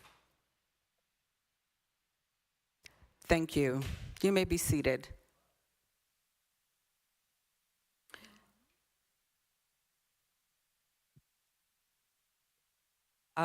Media, I wasn't able to hear Ms. Cornwall, so make sure her mic is working. If you could test Ms. Cornwall so we could even hear you. Ms. Cornwall? Good afternoon, actually. Good afternoon. Okay, great. If you could say your name for the record. May Adams Cornwall. Thank you, Ms. Cornwall, for your willingness to serve on this very important commission for the Virgin Islands Coastal Zone Management on the District of St. Croix. You are no stranger to this community, but I will have you to begin by reading your testimony that you have to present to us today. You may proceed. Thank you, Senator Capehart. Good afternoon, Honorable Senator and Chairwoman Diane T. Capehart, members of 35th Legislature of the Virgin Islands Rules and Judiciary Committee, non-committee members present, the viewing and listening audience, and my friends and family. My name is May Adams Cornwall, and I am at once honored and humbled to be nominated by the Honorable Governor Albert Bryan Jr. to serve as a member of the Coastal Zone Management Commission, specifically the St. Croix CZM Committee. I have reviewed the missions and goals of the CZM Commission, and I am confident that I am qualified to accept this nomination. For those of you who know me, I hope you will agree that my formal education and my public service experience have prepared me professionally to effectively deliver on my duties and responsibilities as a member of the St. Croix Coastal Zone Management Committee, should I be confirmed. Notwithstanding a refresher, and for the benefit of those who do not know me, I would like to spend a few minutes introducing myself. I attended Juanita Guardian Elementary, Elena Christian Junior High, and St. Croix Central High School. While I excelled in all of my subjects, my favorites were math and science.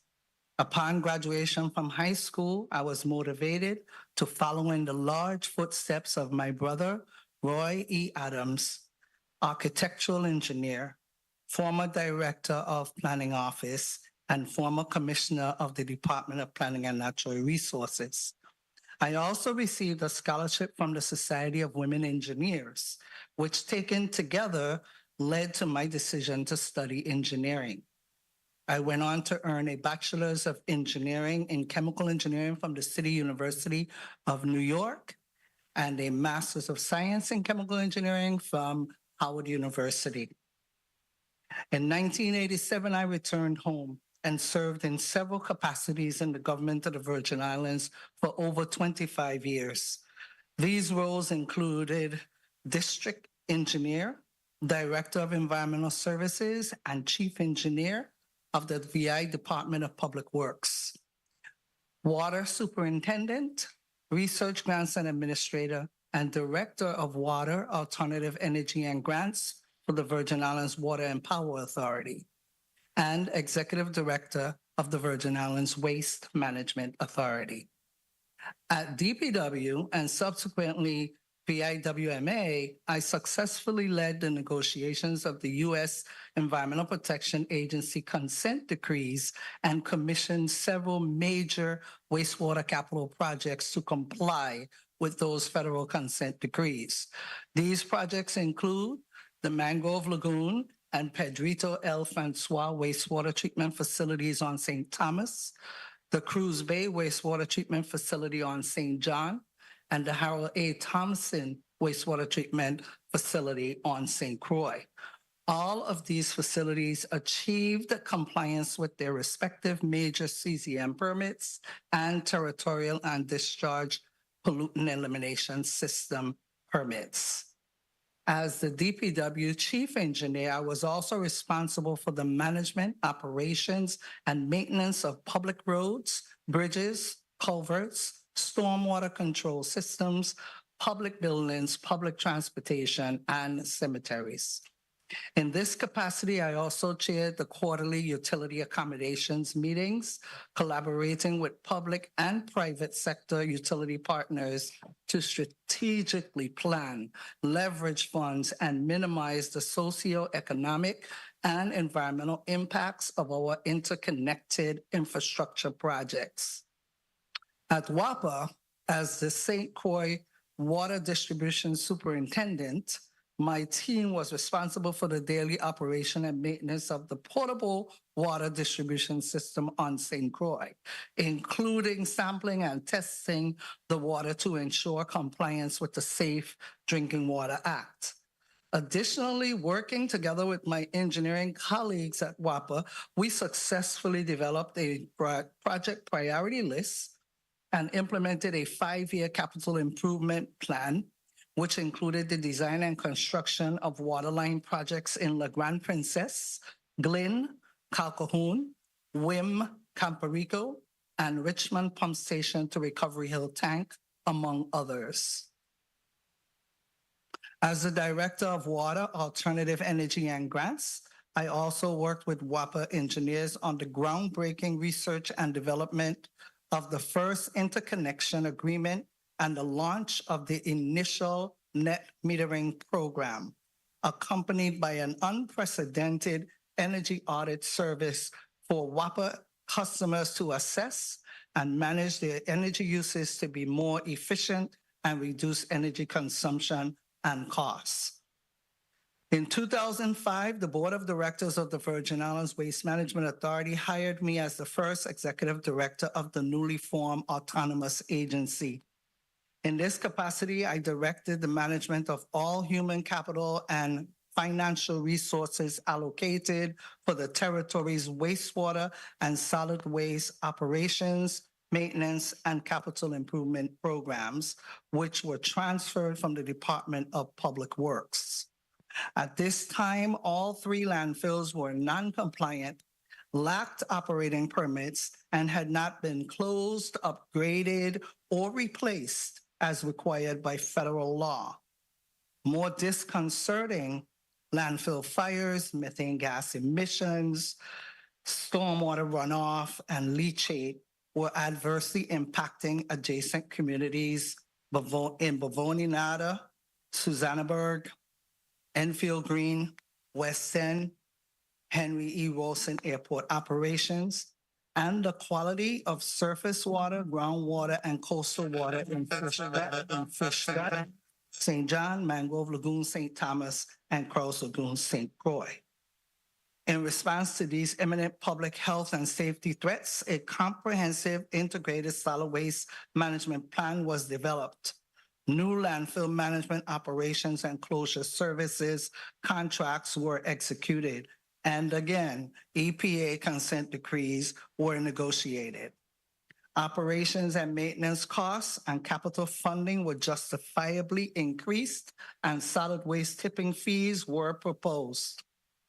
Major solid waste capital projects were commissioned, including the Bavoni landfill gas to energy facilities, the Susannaburg transfer station and landfill closure, the St. Croix transfer station, and the national award-winning Peters Rest Convenience Center on St. Croix.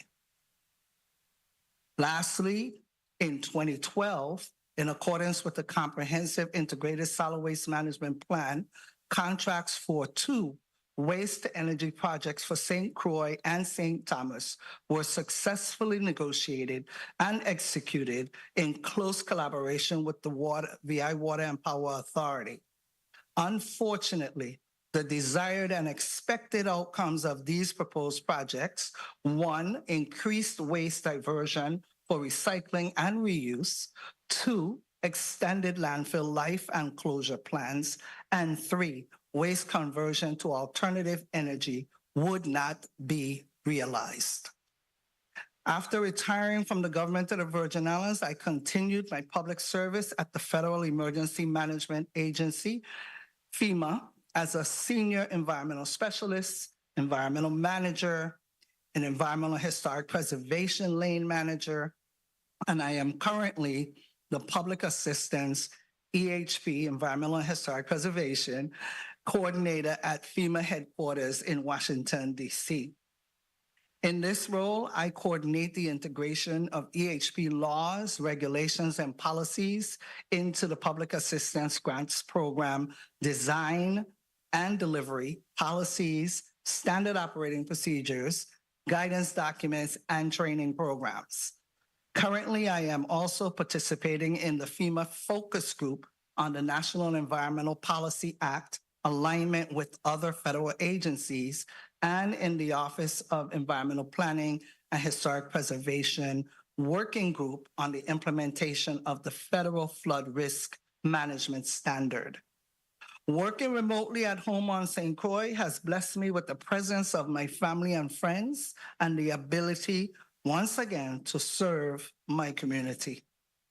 I am no stranger to community service, and I have volunteered as a member, board member, president, vice president, and/or secretary for many of our local community and nonprofit organizations, such as Parent-Teacher-Student Associations at Lumocco Elementary, Elena Christian Junior High, Seventh-day Adventist, and St. Croix Educational Complex, Boys and Girls Club of the Virgin Islands, Parents Against Violence, Association for Children for Enforcement of Support, Virgin Islands Resource Conservation and Development Council, the Virgin Islands Farmers Cooperative, Friends of the East End Marine Park, the St. Croix Hiking Association, Caribbean Museum Center for the Arts, Caribbean Community Theater, Society of Virgin Islands Historians, Caribbean Genealogy Library, and St. Croix Landmark Society. I am currently also a member of the St. Croix Working Group engaged in the development of the Virgin Islands Comprehensive Land and Water Use Plan. I am thankful for these many opportunities, past, present, and hopefully future, to serve my community and to make positive contributions. As a genealogy hobbyist, I have always been deeply motivated to honor my 9th generation maternal. My mother is Beryl Bowman Adams, and my 7th generation paternal. My father is Rudolph Adams, Cushan Roots.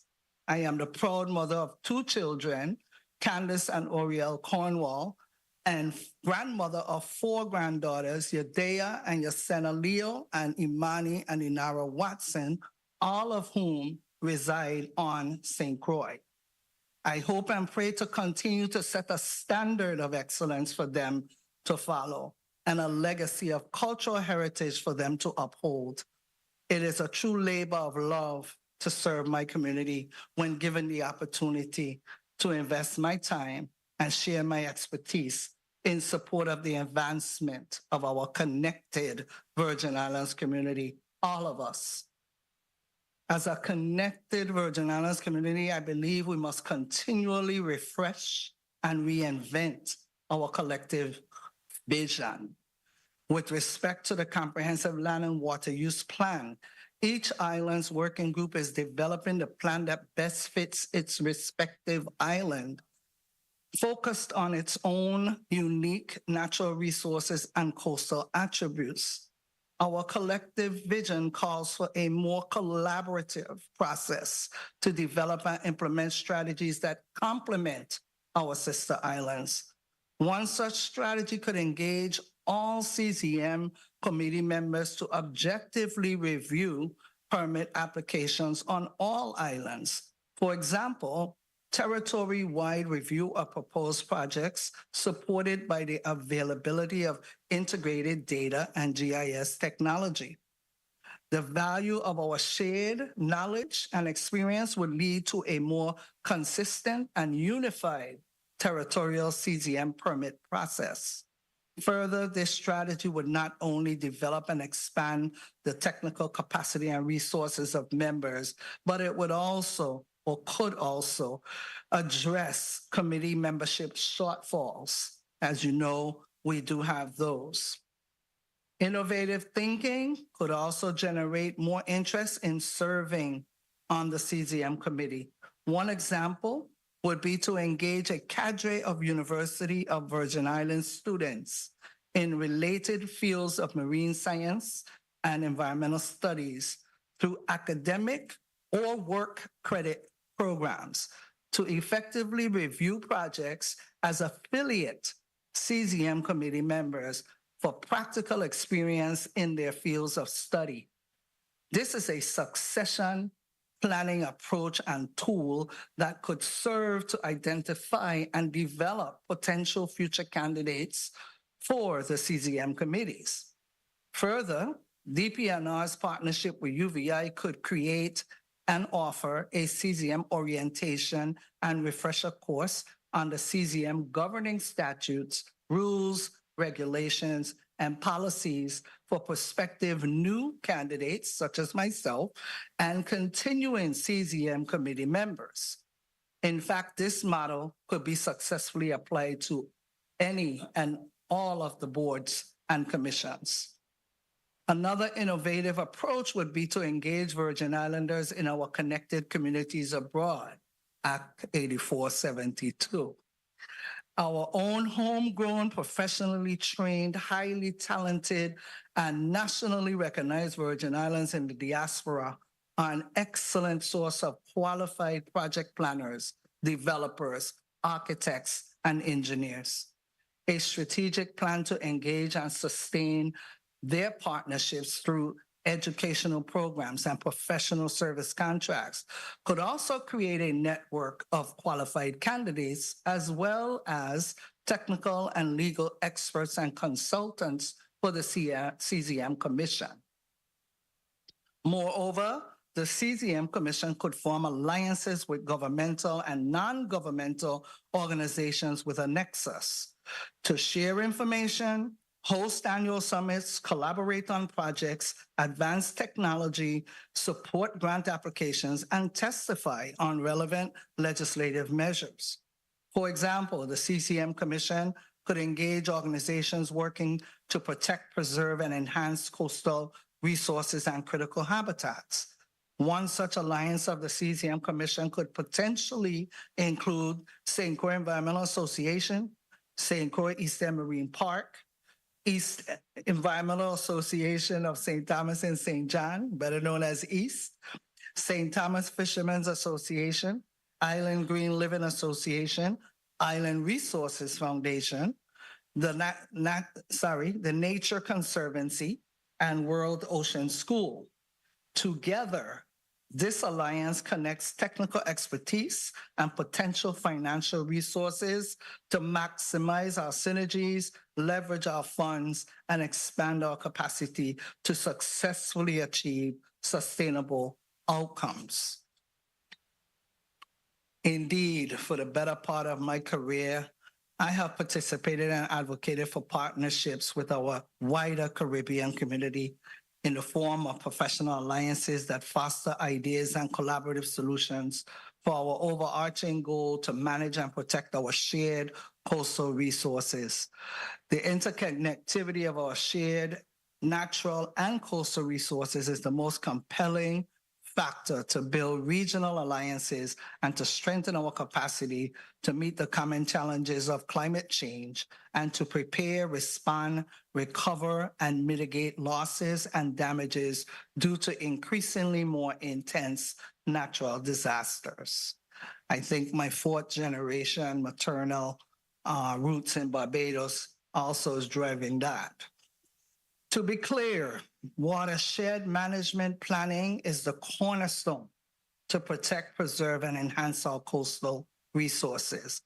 And I'll say that again, watershed management planning is the cornerstone to protect, preserve, and enhance our coastal resources. Additionally, protecting coastal reefs from land-based pollution and the effects of climate change is paramount to the resilience of our coastal resources. Any developer must be cognizant of the social, economic, and environmental benefits associated with sustainable and resilient natural and coastal resources. Effectively, in small island communities, all major construction permits have the potential to impact our coastal and water resources during and after construction activities.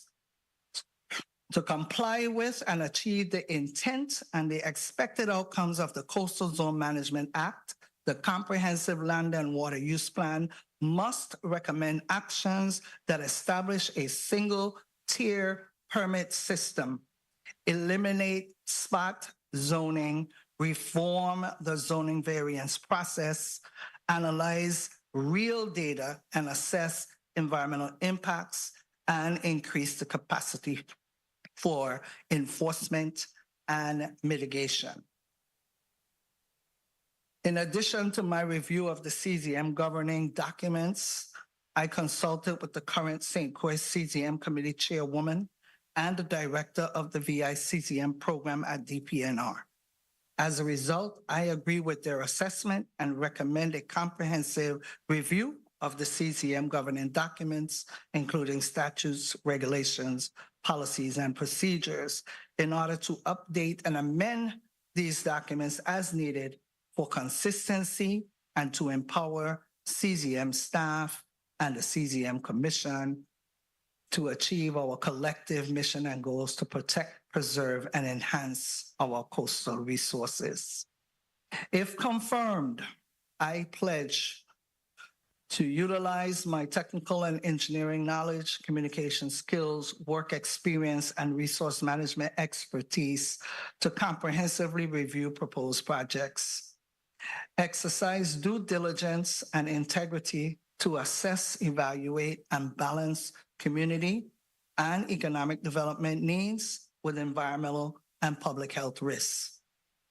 Apply permit conditions that avoid, minimize, and/or mitigate potential adverse effects and that increase sustainability and build resilience of our coastal resources. And finally, to work closely, collaboratively, and respectfully with the other CZM commissioners to achieve the very best outcomes we can for the people of the United States Virgin Islands. In closing, I want to thank you for your time and consideration of my nomination to serve on the St. Croix Coastal Zone Management Committee. I remain available to answer any questions you may have at this time. Thank you, Ms. Cornwall. Thank you, Ms. I just want to say that thank you for your effort to get to St. Thomas, and then it turns out we are all here on St. Croix. Well, you know, we couldn't help but to still have this meeting continue, and I'm happy that you are willing to serve on this commission. I just want to say that I've had the opportunity to work with Ms. Cornwall and I think it started from the Virgin Islands Resource Conservation Development Council, which did awesome things in the Virgin Islands. They no longer exist. It was a long struggle between cuts, and the Virgin Islands sure had its share of cuts, and it no longer exists. But we do have some good memories, and we did some good things as protecting our natural resources in this position. And I've always seen you as a steward of protecting this environment. So no better person than the governor to send your name down. I was elated.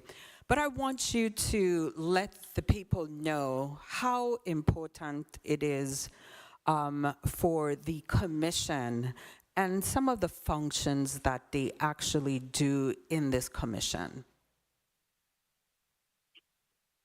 Well, I would say first and foremost, our coastal resources. I mean, let's face the fact that these provide not only livelihood but food resources, resilience against storms and disasters that can come our way. But as I said in my testimony, they're the essence of what makes living here not only beautiful and attractive to others, but relaxing and beneficial to those of us who live here year round. So, you know, there are many factors for protecting our coastal resources, as well as the water streams, our water resources going to the coast, from which we have groundwater recharge, which we use in our homes, as well as, you know, in our agricultural activities. So. Yeah, but I wanted you to expound on the permits that the commission actually reviews and the importance of that. Those are major permits in Tier 1. The importance is to ensure that the developer is addressing all of the, well, first of all, not even impacting or having the least amount of impact on our resources on the coast if they are building in Tier 1. But secondly, that they would also look at some environmental enhancements, some ways to actually mitigate any kinds of issues that may have been there before.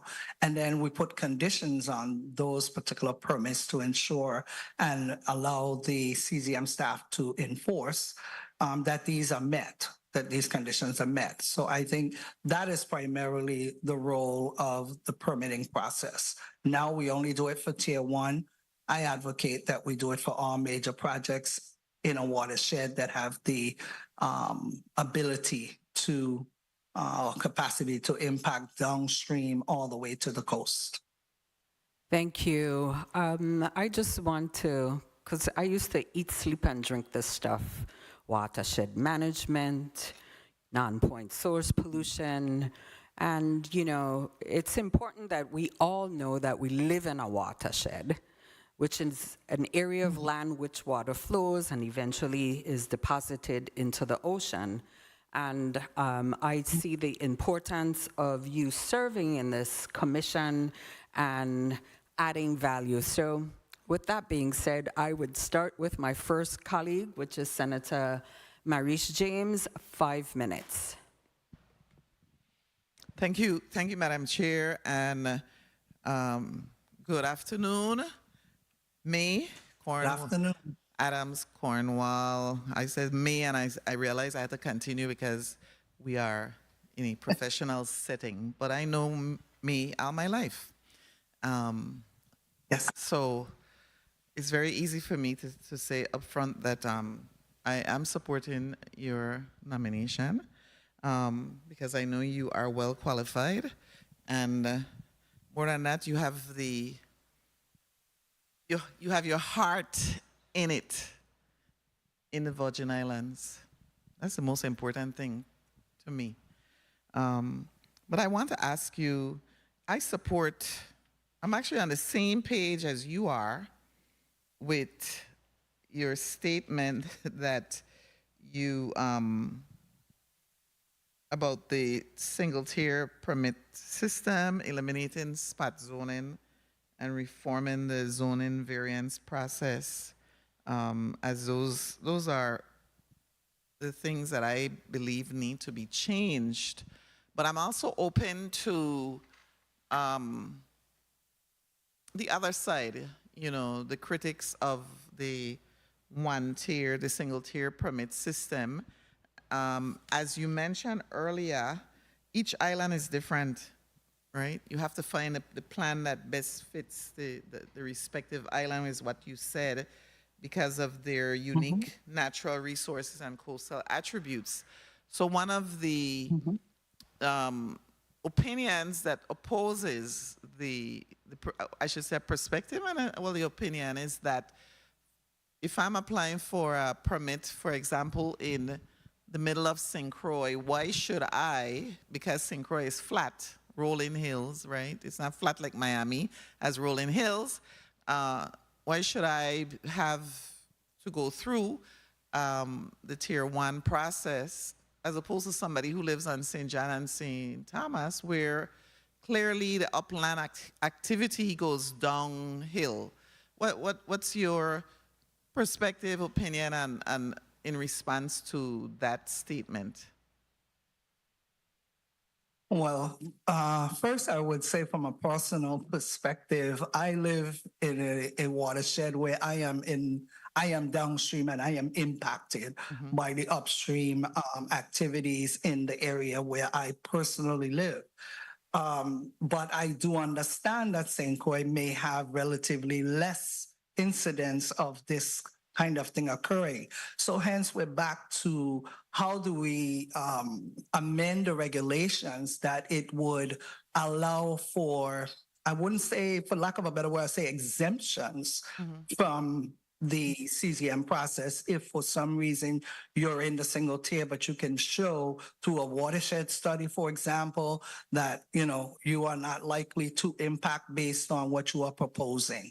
So I think everything has to be is kind of based on the project that you are actually proposing, whether or not you would impact downstream, and then where in the watershed that will be. So I think there may be like an initial screening or preliminary screening that can be done, whether by the staff of experts at the CZM or the commission itself, to say that this particular project meets paragraph A, B, C, and D and does not need to proceed as quote unquote a coastal zone major permit.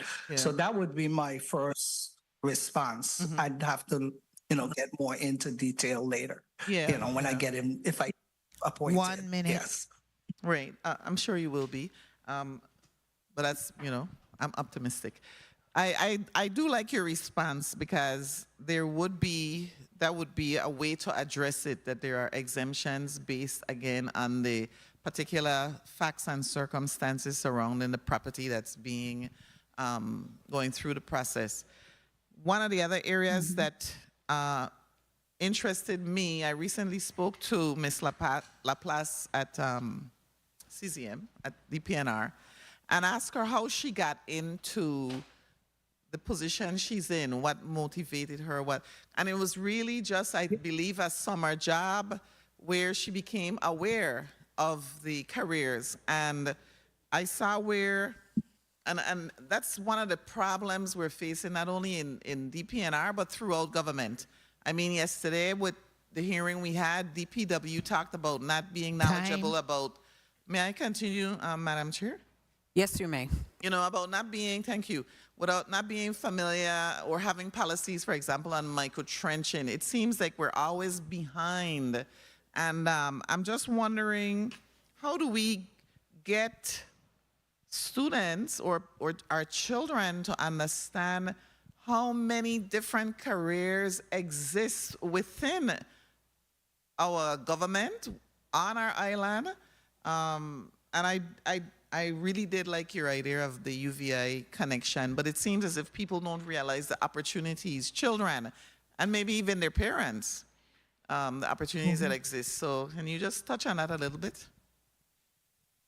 Yeah, I believe, first of all, the question came up with the earlier nominee about mentorship, and that was an excellent question. And that's where you actually begin to mine the interests of these children. I do it with my grandchildren. I think we each have an individual responsibility to do it. But I think institutions need to be inviting people like the CZM Commission members into schools, even high school, junior high, to present. We used to have people come in from the community to present on numerous topics. Come in and present. You might actually spur a child into saying, that's what I want to do. I want to go and study, marine biology or marine science. I think, we just have to be a little more deliberate in the process of going out and engaging students. I would also pose that academies. I remember UVI did academies for students in the past. That academy could be, specifically on coastal zone management. It could be specifically on agriculture or a combination thereof.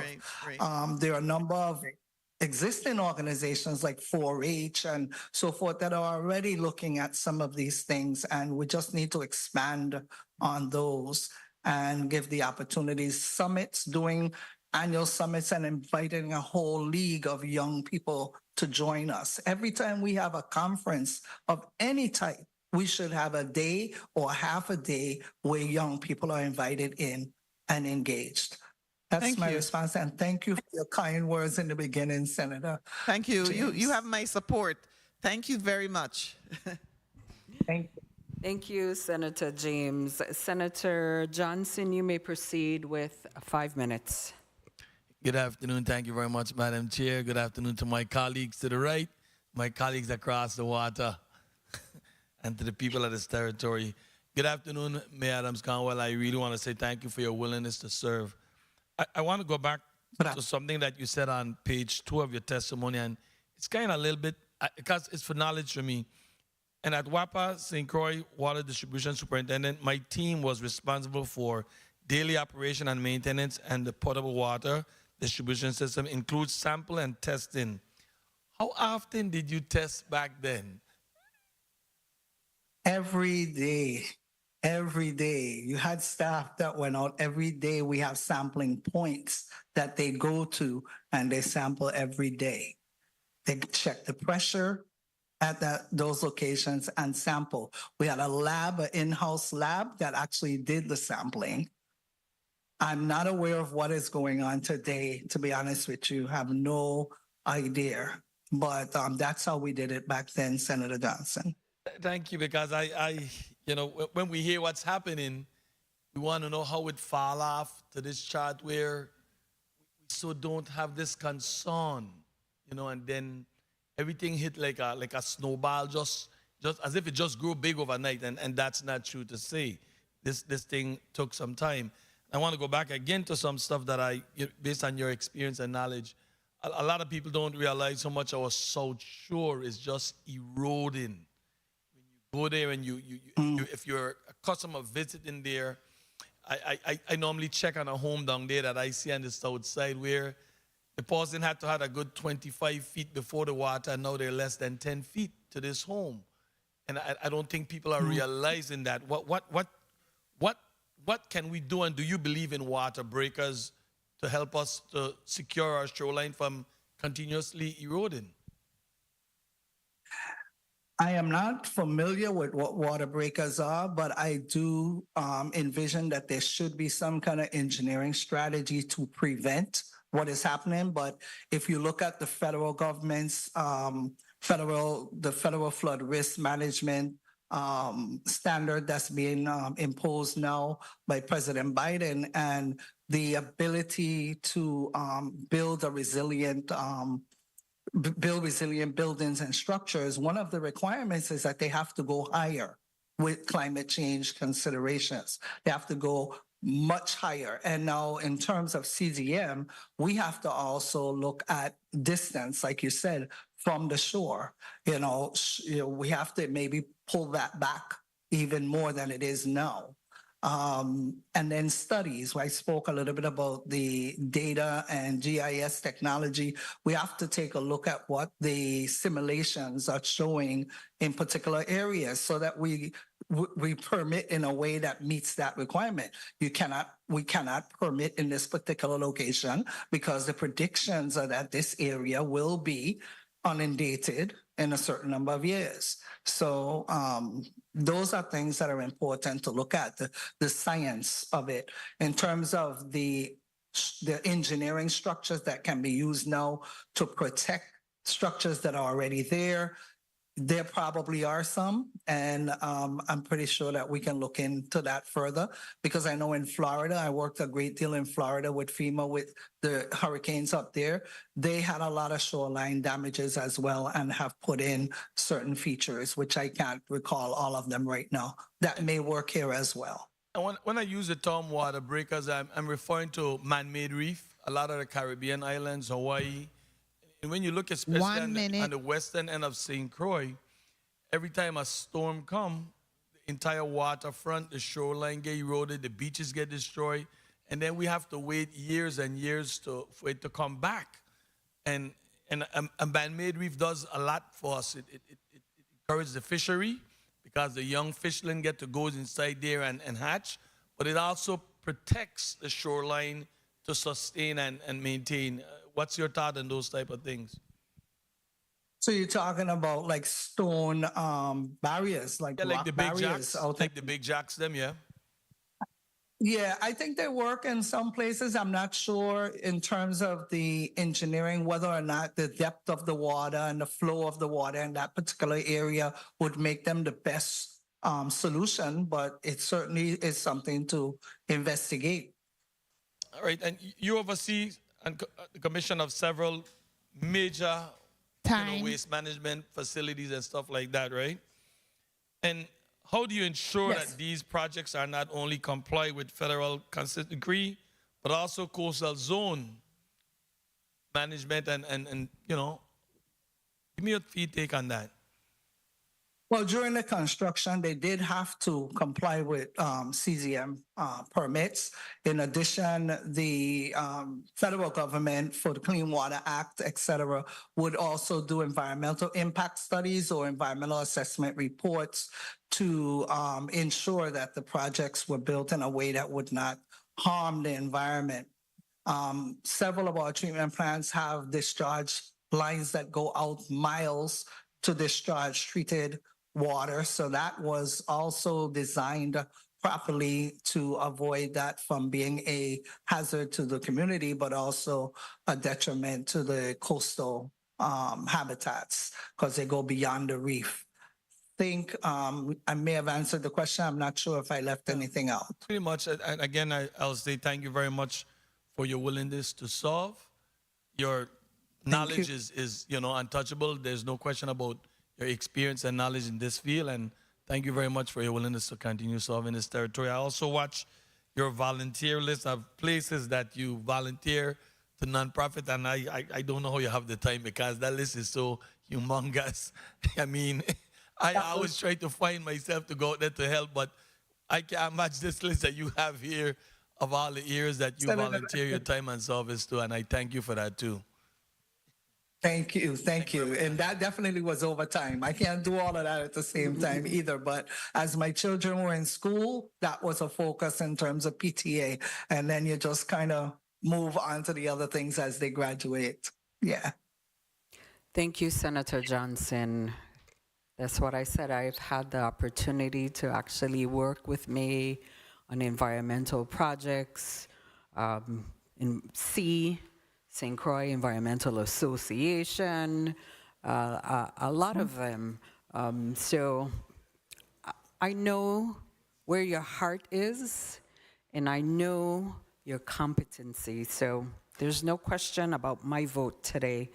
I will now hear from Senator Carla Joseph, 5 minutes. Thank you so kindly, Madam Chair. I want to also, echo what my colleagues have mentioned. I know of you. We had the opportunity many years ago in fighting in the trenches for environmental justice on a number of projects. And in fact, I credit an organization that you were maybe the president of at one time, the Virgin Islands Resource Conservation and Development Council, RC&D. Right. That's what we used to use it as an acronym, RC&D. That is where I got my first taste and knowledge of writing grants. It was something that was put on by RC&D. I invested my time and my money to go over there and learn. And here I am today, and I could write a grant, thank God, and manage it well with a level of fidelity. And it all started from that little mustard seed from RC&D. So you did really good work. And I really want to commend the governor for convincing you to become a member of the CZM committee, as well as for you, more importantly, and your family saying, oh, it is okay. You could do it. So that's very good because you're very much homegrown and you have a vested interest in our people and more importantly, our environment. But I do have some questions and I'll ask you the big question later, finally, when we're wrapping up. You talk about in your pledge to exercise the bullet number 2, exercise due diligence and integrity. Yes. To assess, evaluate, and balance community and economic needs with environmental and public health risk. Correct. Okay. I would combine all of that to talk about and to just really say that it would be more like social determinants of health. That is a buzzword that's going around now, where we are seeing that a lot of our environmental issues is having an adverse effect on us as human beings, on our health.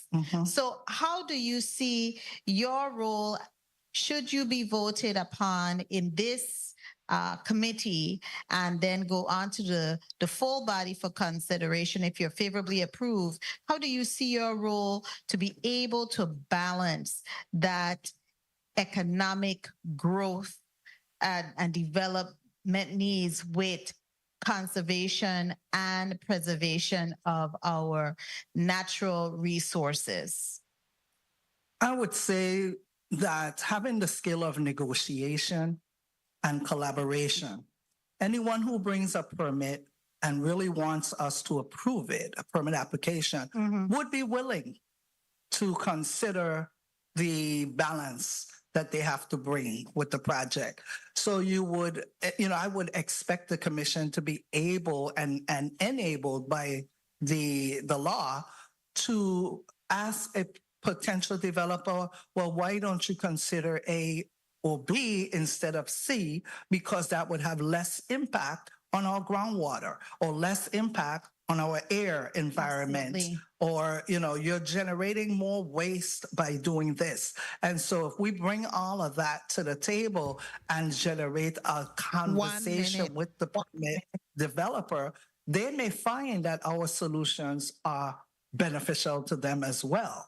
And so I think, again, it's about collaboration and the art of negotiation when you're looking at these applications. Wonderful. And that's something that I know when I was a president of East, that's what we did. We tried to negotiate with a developer, and sometimes we won and sometimes we lost, but we tried. Now, I also want to ask that last question, and I asked the previous nominee, who are you mentoring? Because you mentioned it in your comments as well. We have to be able to show up our capacity, and it doesn't mean that they have to go to an institution off island, stay off island, but we have to be able to entice them back, or who we can go into the schools. So who are you looking at mentoring? Because I know you've been a member of the Boys and Girls Club, etc. Time. Who are you mentoring now? I can't say that I am mentoring anyone at this time, with the exception of my granddaughters. I have two granddaughters, 14 and 16. Good. Every day I have an opportunity to speak with them about their choices. My 16-year-old just got selected. As a matter of fact, let me go back a little bit. She was a member of the civics. I think they had a civics bowl, quiz bowl. She was one of the four ninth graders that won the territorial bowl. Excellent. She has now been selected to go to the 4-H conference in the States, along with a colleague over here in St. Thomas, the two of them. So, when I talk to her about her goals and her dreams and the things that are important to her, that's where I'm able to mentor at this time. My 14-year-old, she's a vice president of FBLA. She is in sports and these type of things. So I'm constantly giving her the encouragement and the balance of how you balance the academic with the sports and the extracurricular and that sort of thing. And I can't say that we ever stop mentoring our children. Mm-hmm. And even though my children are in their 30s, I am definitely sounding board. I review and see what they do and I comment on it. I would love to expand that to others. I get maybe once in a while an opportunity to say something to someone else because I'm working from home. I very rarely get out in the community like I should, but I'm planning to do more of that. Hence the acceptance of this nomination, so I can spread my wings, so to speak. Madam Chair, thank you so kindly and your grace for extending the time so that the nominee could finish up her comments. I did hear my time was called, and I want to thank you so much for your grace and leniency. Thank you so much, Ms. Cornwall. Thank you for your questions. Thank you, Senator Joseph. Senator Potter? No. Senator Novell Francis, non-committee member, 5 minutes. Thank you very much, Madam Chair, and good afternoon to our latest nominee, May Adams Cornwall. And welcome, and it's always a pleasure to see you. And thank God for remote working. We're able to get you home because I don't know why you had to leave in the first place. There's many jobs here that certainly What was that, sir? I said, I don't know why you had to leave in the first place. Oh, can I answer that? No, I don't want you to answer that. But there's many jobs that you would have been suited for, but I understand what's up around here. And of course, I heard you mention a shout out to Roy Adams, individual that we certainly love. And of course, the other members of the family, certainly Roger, Brian, Frank, Rita, Gloria, Basil. There's a lot of family members there that we certainly we remember, and of course your father and mother. So it's good to have you home, and certainly this discussion here is ripe because we do have a lot of concerns, and I wanted to just pick your brain a little bit because we've been having this discussion about the coral restoration that's occurring out in our waters. And of course, that also you spoke about the watershed management, concerns that you have, and that contribute to what we're seeing in terms of some of our coral being impacted. So for the benefit of the public, if you could just, again, talk about the issue of where this water end up and what comes along with the water that impacts our coastline as well as the sea and the sea life. Right. Well, some of the protective measures when people are constructing are pretty obvious and easy to understand because we are trying to keep the soil from eroding that you're disturbing. So you're disturbing soil, whether you're excavating down or you're clearing the property of trees, etc. These activities are going to shake loose the dirt and they're going to flow. It's going to flow if it rains. And when it flows, it picks up anything along the way. In some cases, this could be foreign chemicals, etc., manure, all kinds of things. And what does not settle, because sometimes we don't get the proper percolation into the ground, whether it's because we have too much rain flowing and there's not enough time for it to sit and settle and go through to a groundwater aquifer, it continues to flow. And as I said earlier, it can come down in such a torrential manner that it will go straight to the ocean with everything it's picked up on the way. Sometimes if you go up in the hills after rain or during rain, you will see the plume of it looks like just of dirt that has made its way to the coast. But in fact, that material could also include other chemicals. The waste that sometimes is deposited in guts and things like that contain contaminants that end up in the ocean. So that is not only going to affect the sediment, affects the coral reefs because it closes off the sunlight and the ability for the habitat to actually support life. But in addition to that, you also have the degradation of the critical habitat going into the water, whether it's for turtles, etc., that use those habitats. Very well. Thank you for that discussion. And 1 minute. you know, there is a lot of talk about global change and well, climate change and global warming in our community. I heard my colleagues spoke about what's happening in the South Shore, but the reality is that we have you know, the coastline erosion occurring all around this island.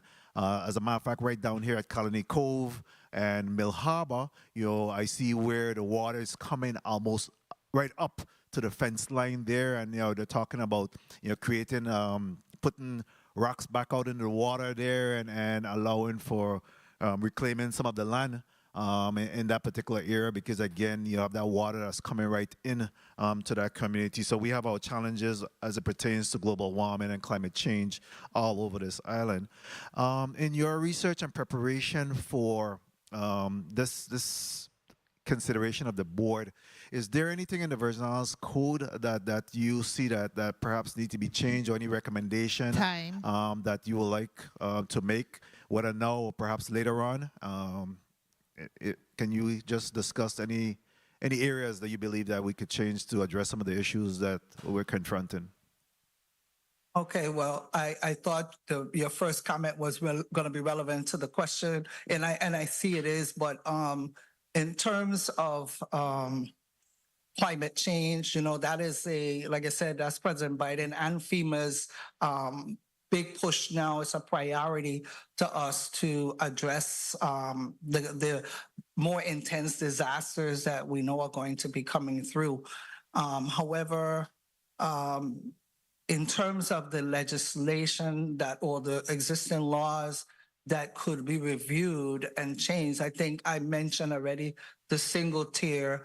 I think additionally, looking at the CZM Commission itself, I mentioned that we need to decide if the commission can support, the committees can support one another. Because right now we'll get projects that are approved on default. And I think that is just unacceptable. I think if they have an opportunity to request an extension, why shouldn't the government have the opportunity to request an extension? Or in the case of where we don't have a quorum, use a committee member from another district to assist us, or another island to assist us in reviewing that, so it doesn't just pass without, you know, any considerations. I think that those are some flaws in the law right now. What else? I think maybe consider more than a 2-year term, because you know, I don't even know how many. I think there's maybe 20 major permits that may come through in a year. I haven't seen the latest annual report, but I think that if we are looking at increasing those numbers, then we need to look at perhaps extending the term of a CZM commissioner. There are a few other things I can't really think of them all right now, but those would be my first concerns that it relates to CZM itself. Very well, thank you. I'm not a member of this committee, but also, of course, at the appropriate time, I will be supporting your nomination. Madam Chair, can I just wrap up with one Yes, you may. Yeah, I just wanted to ask you, I mean, you know, we have our challenges here in the District of St. Croix as it pertains to economic development, and I wanted to get from you, you know, how do we balance economic development with preservation? You know, what would you say in respect to that?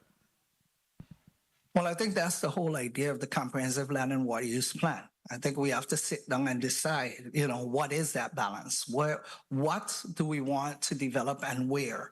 And once we decide that, let's not deviate from it, not bring subjective decision making into the process. We know objectively that this is the best thing for the Southwest shore, the Southeast shore, and let's not deviate. Let's stay to our guns, stick to our guns.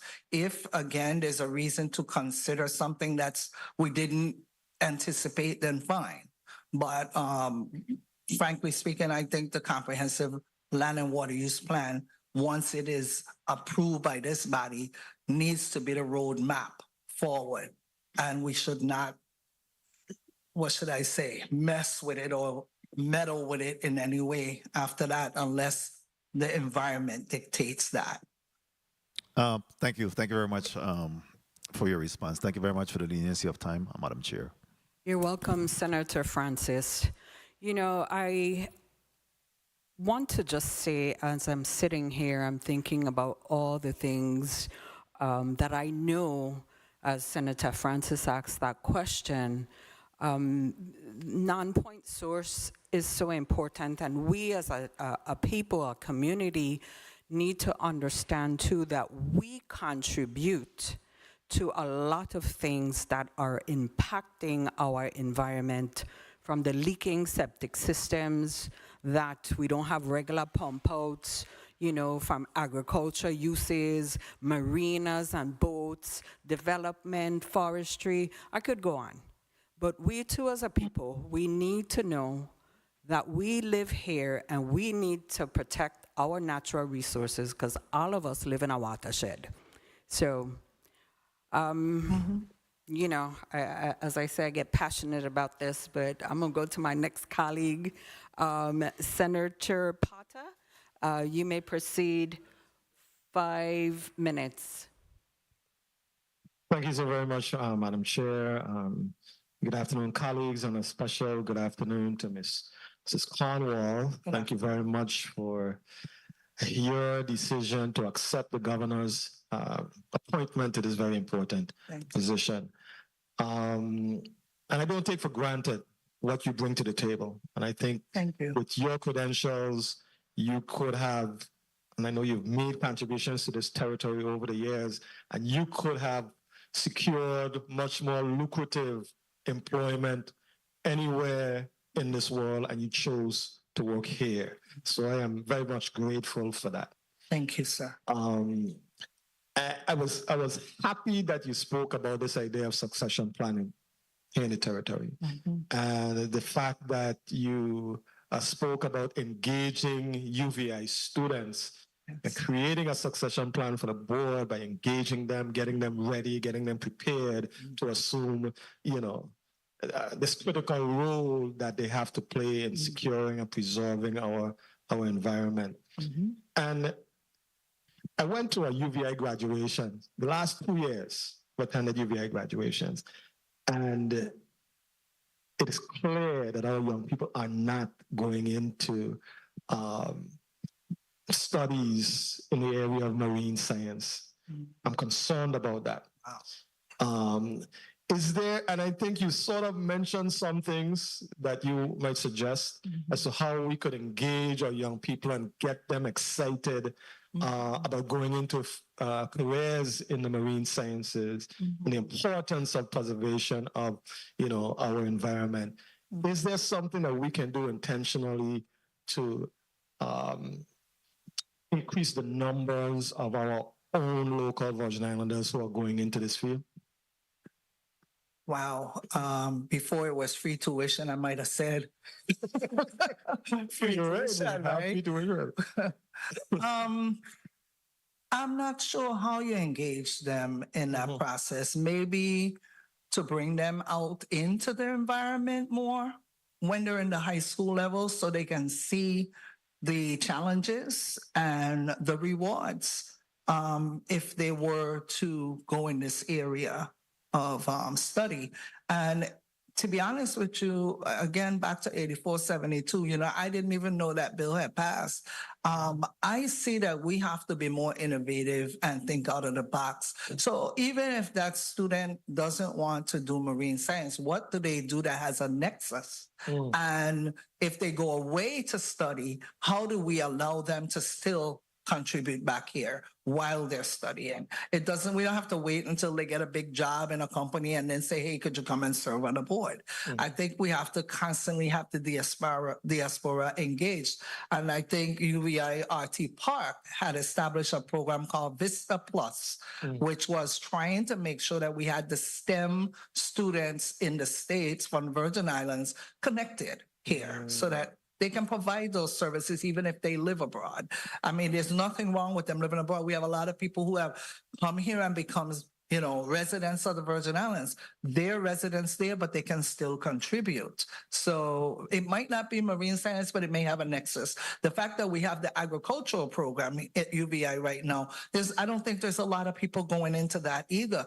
But when you start to explain that there are agroeconomics and, there are other aspects of the business, then maybe that will attract them to the field. Excellent. Thank you very much for your response. You're welcome. The comprehensive land and water use plan that we've been talking about for a lot of years. 1 minute. And you've been actively working on that right now. Why is it important for us to have this? And do you see any challenges with us gaining a level of consensus that is going to really be necessary, in balancing economic development versus preservation? And I know the president sort of mentioned a little about that. Do you see us being faced with major challenges, gaining consensus so that this initiative can pass? Oh, boy, economic development, obviously, and community development are important. Just hands down, nobody's going to come to live here if you don't have a thriving economy and if the community doesn't support them. So we need to do that. But at the same time, I do not believe it should be at the sacrifice or at the expense of losing the very thing that makes us unique and provides our livelihood in some cases, and resilience in the event that nothing is coming in here. How do we survive? So it is important to have our environment protected. Could you repeat the question so I can make sure I answer it? Yeah, I think you are. I mean, it was really talking about, are we going to, I know, Madam Chair, I know my time. Yeah. The land and water use plan, right? Yes. So that plan, in my opinion, and senators understand this, it takes the responsibility out of your hands. You do not have to constantly be bombarded with this idea of, man, I need this project approved. And, can you do this? Can you do that? No, it has to fall into the roadmap. If you can find a way that there's an exception or exclusion or something, then fine. But you have to change your project to make sure you meet this requirement. We have set the groundwork to protect our environment. And so you have to fall in line. Any developer also knows that once you've developed that hotel, if you've destroyed the beach, nobody's coming to your hotel. So let's be reasonable. Thank you very much, Ms. Cornwell. Thank you very much, Madam Chair. At the appropriate time, I will definitely be voting in the affirmative for confirmation to this board. Thank you, sir. Thank you, Senator Potter. At this time, Senator Bolkes, you have 5 minutes. Thank you, Madam Chair, and good afternoon, Madam Chair and colleagues, and good afternoon to our testifier today, our nominee. I apologize. And I really am very impressed with your resume and your introduction. There's no doubt in my mind that I will be voting in the affirmative. And I started out this way because there's something that I'm really passionate about, and I wanted to share it with you in your field. So, you know, we have our reefs, coral reefs, and there is a new wave, if I can call it that, right? Whereas we have reef burials. Coming from St. John, limited space cemetery lands, and we continue to grow with population. At some point in time, our cemeteries may fill, right? So reef burials are sort of the new burial practice, gaining a degree of popularity. And rather than being buried on earth, a person can decide if they choose to be cremated, and the resulting ash is mixed with a pH balance concrete, and then they create a living and growing structure that is actually placed on a seabed or on another coral reef, and it helps to grow the coral reef. And it attracts marine inhabitants and creates a very healthy ecosystem in the marine area of our world. And with the impending issues of global warming and toxicity in the ocean, pollution, climate change, and the fact that we live on an island, we can meet capacity at some given point in time. I will tell you the island of St. John is almost at a critical point when it comes to cemetery lands.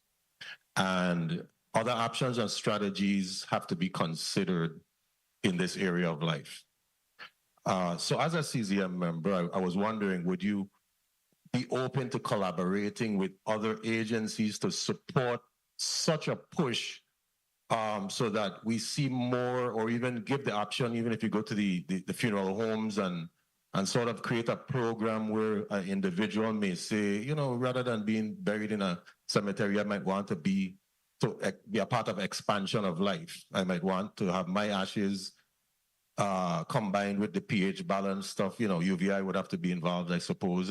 But, you know, just to have another life, right?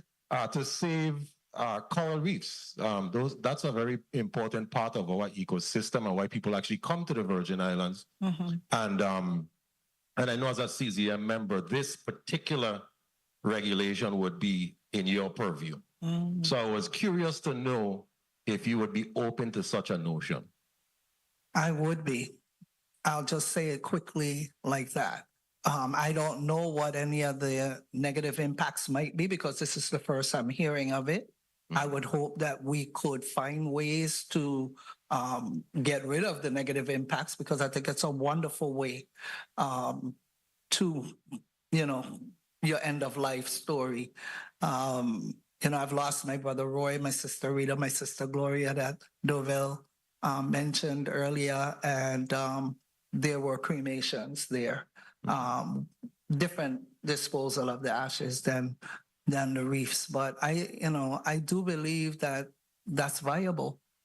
And I mean, I've seen them put tires encased in concrete into artificial reefs. So this is even more benign in my opinion. And I appreciate your openness with that, because as we approach, you know, the impending global warming, toxicity in the ocean, pollution, climate change, and all of that factors, we should be considering more comprehensive approaches to trying to solve such issues. You know, being that we're island nation. Yes, I said it. We're a nation for all of those who are listening. The Virgin Islands. We have to find strategies to be able to work within the capacities that we have. And, you know, I'm glad to hear that you're open to such a notion. I hope that other CZM members are also open to that, because we only have X amount of critical landmass. So we should be looking at very comprehensive ways of trying to, you know, deal with some of those things that are going to meet capacity. And like I said earlier, St. John cemetery lands are almost at capacity. So we really need to start thinking outside of the box. Madam Chair, thank you for the time. Thank you.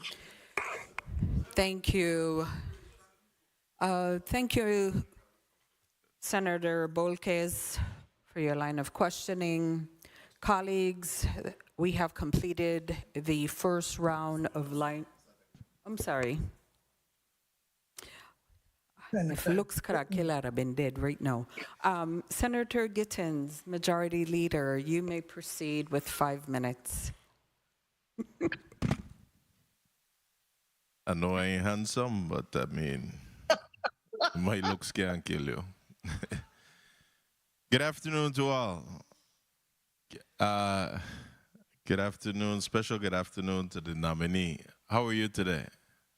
Good afternoon, Senator Gittens. The irony of me being on St. Thomas could not be missed when it comes to you. Well, sir. So you laughing at me or with me? With you. Remember, I'm supposed to come visit you at the legislature on St. Croix.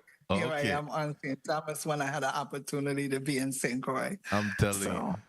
And I just saying, listen, if for no other reason, we need to vote for you because, I mean, you feared the weather and went to St. Thomas.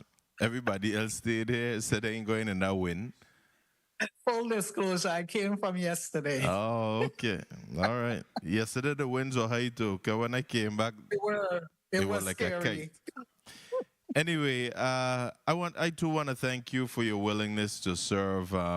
Thank you so much. Because I thought we almost lost you here in the territory for a minute. And colleagues, we can't contest this, but this is what you call qualified and local talent here before us. Thank you, sir. Uncontested.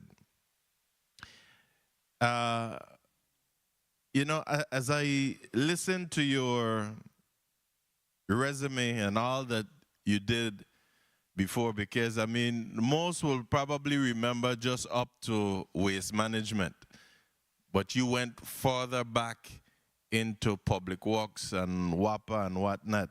And all I could have sit here and say, wow, you know, if you had the funding that they have today through this infrastructure funding that we've gotten from the Biden administration, could you imagine where we would be today? Wow. I just want to say again, thank you for your services. As I look back and I look at your service as the Director of Environmental Services and the Chief Engineer at Public Works and whatnot, as I look at our road conditions and the bridges and whatnot that you spoke about, I mean, my goodness, I don't think that our bridges would have been like this. We wouldn't have been detouring every day for months and whatnot.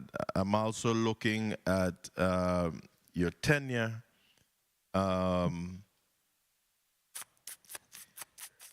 the Water and Power Authority, and when you spoke about sampling and testing the water on a daily basis, and we hear him and hawing today about doing the testing. It's for our people, it's for all of us to stay safe and healthy around here. What are we doing? We're supposed to be progressing and not regressing. I continue to say that. I don't understand.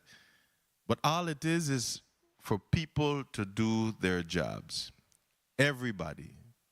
Again, every tub must sit on its own bottom. And we need to ensure that people are accountable for the responsibility in which they have and just carry it out. This is government service, and all government service is a service to the people of this territory. If you don't want to provide services to the people, then stay home. But we got to do what we got to do. I don't have much to ask you because I know that you come fully qualified. There's no ifs, ands, or buts about it. But one thing I want to bring to your attention, I'm not sure how much the CZM thing, because I do believe it's more of an enforcement issue. But just after the holiday season here the other day, and I don't want to over-exaggerate, at least 3 messages I got from individuals. One was all were local, but one still resides here, and at least 2 resides on the mainland. But they were on separate cruise with the sunset sail that they do in Frederickstead. And I received pictures and messages of inquiry about Time. people. May I conclude here? Yes, you may. Thank you. Building structures on our shoreline. And when they're talking, it's being said that it's been reported to DPNR. I'm not sure. I haven't made contact with the commissioner yet. However, they're saying that they don't have the authority to deal with it. I don't think that is so. From a CZM standpoint, where do they fit in with this? Because the building of these structures and whatnot, which were to be temporary, I think it started around the Easter weekend time when they would put up these temporary structures, but now they seem to become permanent. Where would the CZM board fit in with this, if anything? Not so sure how the board would fit in, but let me start by saying I think the CZM office and the staff at DPNR, they did what is called a Section 309 assessment and strategy for fiscal year 23 through 25, which is required by all states. And one of the areas they're looking at are coastal hazards. And within that process, they're looking at how to enhance the protection and the enforcement of setbacks.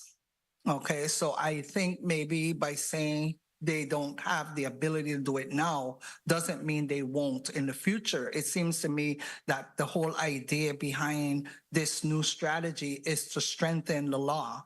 So they may be in the process, I have not asked, in the process of developing. I know that we're going to hire a consultant to assist them in developing the legislation that would allow them to have additional setbacks and perhaps maybe enforcement penalties and fines of that sort to make sure that no one is violating the setbacks that are required.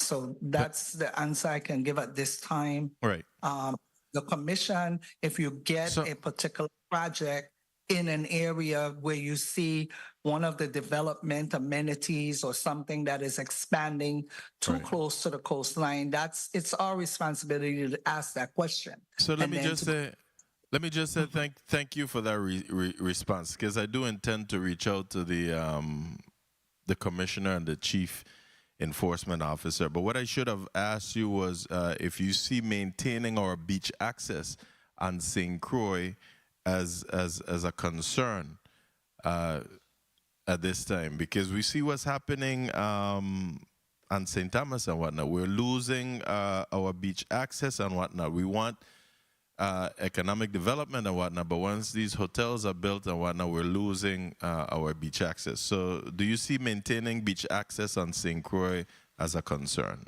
Thank you for your response. Okay. I don't know if it's a concern. However, it is the commission's responsibility that when you are reviewing a permit, that you maximize or ensure that beach access is not removed.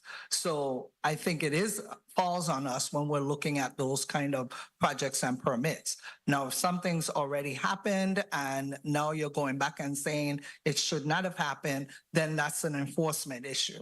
You have to go back and say you were not supposed to block this access and you've got to open it back up.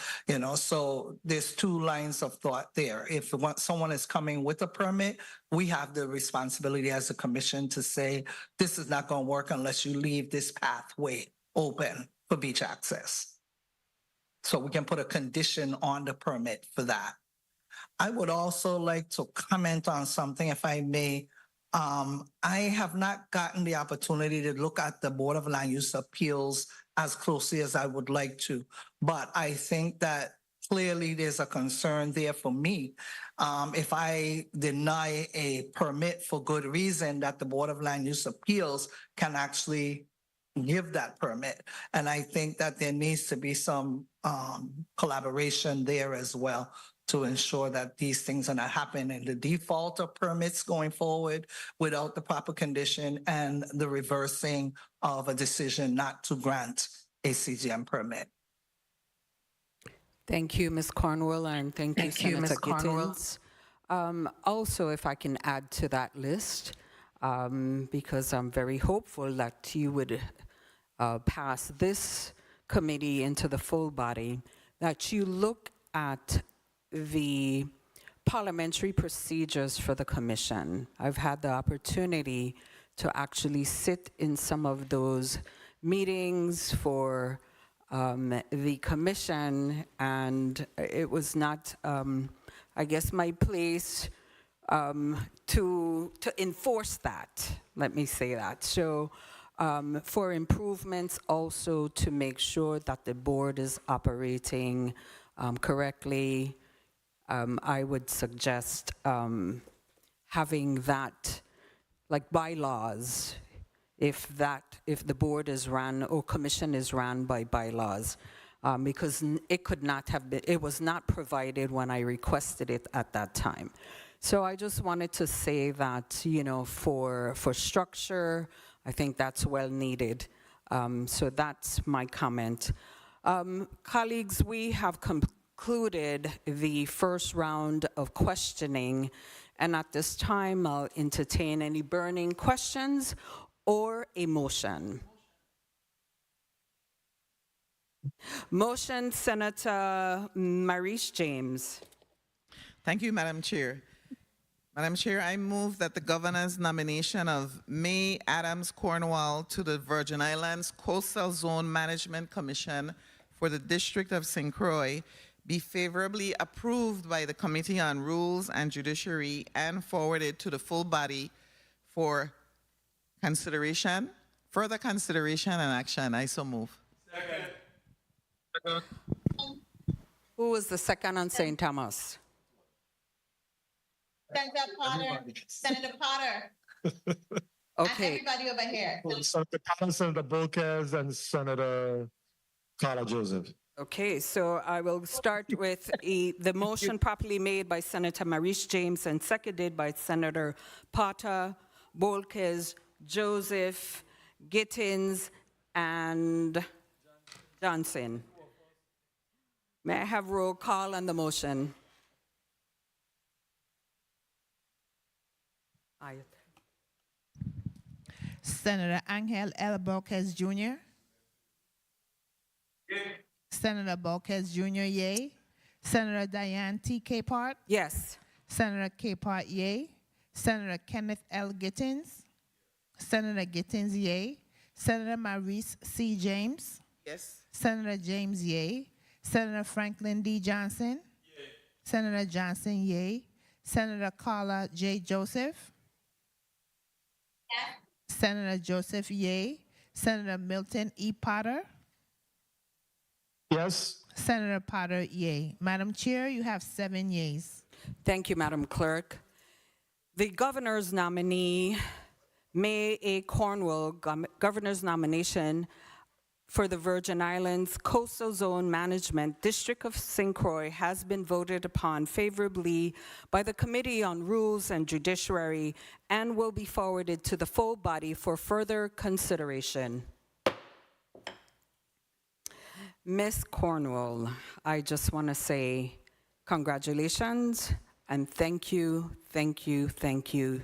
You would be a great asset to the commission, and I look forward to good things coming out. Structure, I just want to say thank you for your willingness to serve. And you can have a quick 30 seconds to have a few words. Thank you, Senator. I want to thank you and all the other senators for your positive feedback, your kind words, and your favorable support. I look forward to serving. I would also point out that I would be the third out of a 5-member committee. So now we have a quorum. However, as soon as possible, I'd like to see the others appointed. Even those who are currently serving are serving multiple terms, as much as 18 years of a 2-year term. 9 terms. We have got to do something to rotate people through and also to look at the term lens. Thank you very much again for today, your time, and the comfort level that I felt being able to come before this committee after not being in this chamber for over 9 years. Thank you. Thank you. From my colleagues and I, we want to wish you safe travels. They have me feeling guilty that you're over there and I'm here. But if you were traveling this morning, you would not be in St. Thomas. You would be with us. So I just want to say That's true. safe travels, returning home, and thank you. At this time, the Committee of Rules and Judiciary will take a recess, 20 minutes for lunch.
The Committee of Rules and Judiciary is out of recess. Who speaks to Bill number 35-0116? You may proceed, Senator Novell Francis. Thank you very much, Madam Chair, and good afternoon, and colleagues. Bill number 35-0116 is a resolution honoring and commending Lieutenant Colonel Lyle Gerard Galabert for his leadership in the Virgin Islands National Guard and his dedication to his country and to the people of the Virgin Islands. This bill was heard in Committee of Jurisdiction December 18, 2023, and now, of course, going through the clearinghouse of the Legislature Rules and Judiciary Committee. The Honorable Brigadier General Lyle Gerard Galabert played an important part in our Virgin Islands history, and it's fitting that his accomplishments are being recognized. Today, I'm honored to present Bill number 35-0116 and to introduce you to the unsung hero of the Galabert family, Lyle Gerard Galabert, who made a lasting mark in the military and on the safety and security of this territory. I commend his family for leading the charge to honor their esteemed family member and exemplary Virgin Islander. Like many young Virgin Islanders, Honorable Brigadier General served honorably in Vietnam, where he received the Bronze Star Medal for meritorious achievement service in the combat zone. Back at home, Galabert was instrumental in guiding the organization of the Virgin Islands National Guard and served as the acting Adjutant General pending the confirmation of the first general, which was Adjutant General Gerard Los James. There is certainly a lot that can be said about the Honorable Brigadier General Lyle Gerard Galabert. I encourage everyone to visit the December 18, 2023 hearing on the Committee of Government Operations, Veterans Affairs, and Consumer Protection to hear his nephew, Dr. Dante Galabert, and his fellow Virgin Islanders, National Guardsmen, Beresford Edwards, and former Lieutenant Governor Greg Francis talk about his life and accomplishment. An amendment will be offered today at the appropriate time that will correct Galabert's rank and further fine-tune this bill. Galabert was promoted to the honorary rank of Brigadier General last October by Governor Albert Bryan Jr. during the recognition of his contribution and recognizing his contribution to the establishment of the Virgin Islands National Guard during their recognition of the 50th year anniversary of the Virgin Islands National Guard. Again, I ask for your support. I'm not a member of this committee, but I appreciate your support in honoring this son of the soil, the Honorable Lyle Gerard Galabert. Thank you very much, Madam Chair, for the opportunity and time for presenting this resolution to the Committee of Rules and Judiciary. Thank you, Senator Francis. Who speaks to Bill number 35-0178? You may proceed, Senator Javon James. Thank you, Madam Chair. Greetings to the people of the U.S. Virgin Islands.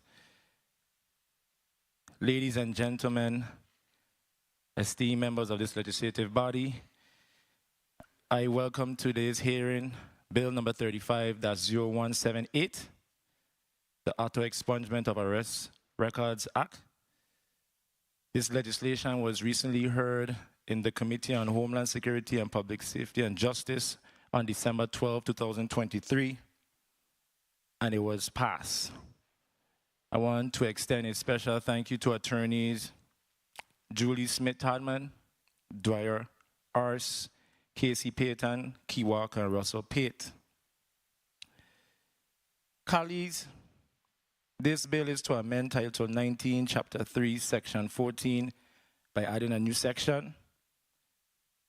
This section or amendment to this section of the code aims to establish a mechanism for the automatic expungement of arrest records in cases where it is determined that the arrest lacked probable cause. By presenting this proposal, we are creating a pathway for individuals to get over the obstacles of unjustified arrests in the U.S. Virgin Islands and to embrace a future where the burdens of unwarranted legal entanglements continue to plague our community. This will give individuals a clean slate so they can be able to get employment opportunities, housing opportunities, and most importantly, to clear the name so they can walk with their heads high. From the time an individual is arrested and booked and fingerprinted, they go through the hall of shame. And in most cases, you know that they have to go based off of probable cause. Not even most, all cases, they have to go based off of probable cause based on the US Constitution. So all we're simply saying with the implementation of Bill number 35-0178, once the judge finds that there is no probable cause, that an individual records may be cleaned so they can have a second chance to get back into society and to be a productive citizen of this US Virgin Islands. Today we have a testifier who will give brief comments, and I ask my colleagues to support this measure as we continue to fight and protect the people of the US Virgin Islands. Thank you, Madam Chair, for the time. And of course, I'm not a member of this colleagues, I'm not a member of this committee. That food tastes so good, it got me stumbling. I'm not a member of this committee, but I'm asking you to please take it into consideration and to move forward this bill. Thank you, Madam Chair, for the time. You're welcome, Senator Javon James. Colleagues, we are now in block number 4. As my colleagues mentioned, that we have already vetted these bills, but we do have a testifier that was not able to testify on bill number 35-0178. At this time, we will hear from, if you would please state your name on the record. Good afternoon. My name is Casey Payton. Thank you, Ms. Payton. You may proceed with reading your testimony. Thank you.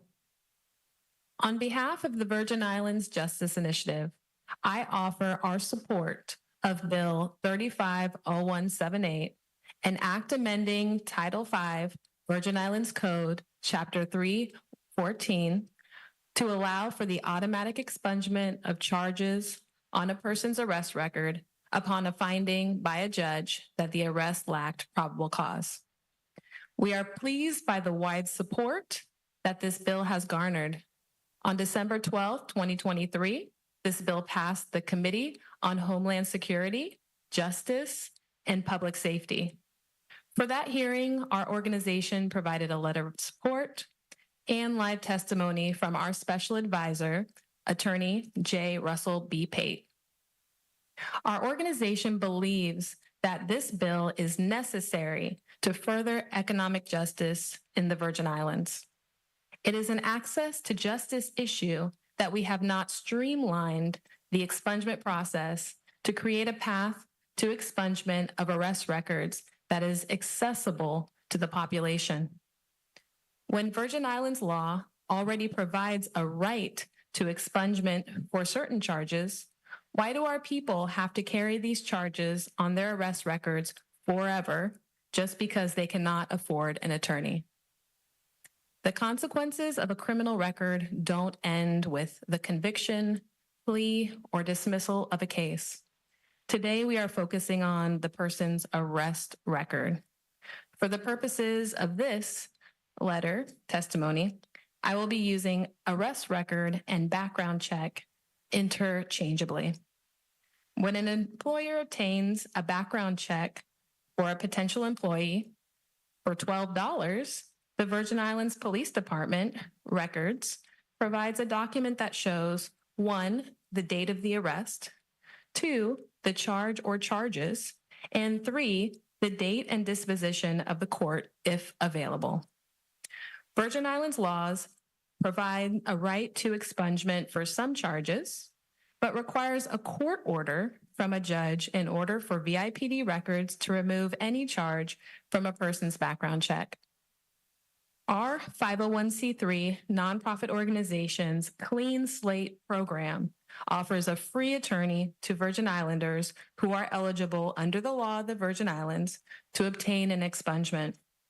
The value of our services is $2,500 per client served, which is a conservative estimate of how much that individual would have to pay for similar representation out of pocket.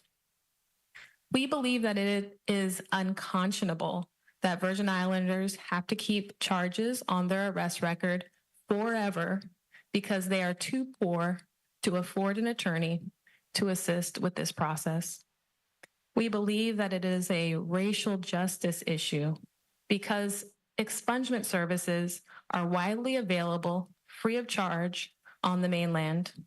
But here, where we have a population that is majority Black, these records continue to hold Virgin Islanders back from economic and social mobility.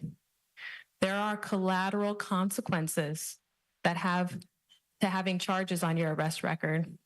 One example of a collateral consequence is that arrest records can block a person's ability to obtain gainful employment. Our office recently represented a student at the University of Virgin Islands who was offered a job upon graduation. This individual did not think anything of it when the employer requested a background check from the IPD. However, that background check showed an arrest for a charge that had already been dismissed by the Superior Court of the Virgin Islands and was eligible for expungement. The UVI graduate did not know that the charge would not come off the background check on its own, but would require an order from the Superior Court judge to remove the charge from the background check. The graduate lost the job opportunity. This is not a unique case. The majority of referrals to our Clean Slate program come from VIPD records when a Virgin Islander goes to pick up their background check for employment purposes and learns for the first time that there is a charge on their record from a case that was dismissed. Most people in that situation immediately stop their job search, which is understandable. This is the gravity of this mark on their arrest record. Some Virgin Islanders who have the means hire an attorney to petition the court for an expungement. Some try to do it on their own. With workforce development being a top priority in the Virgin Islands, do we want Virgin Islanders who are actively seeking job opportunities to stop searching because they cannot afford an attorney or figure out how to represent themselves when the law already provides a right to the expungement of this charge from their record? Let's turn to Bill 35017. This bill is crucial because there is absolutely no reason why a charge should remain on a person's background check when there is a finding by a judge that the charge lacked probable cause.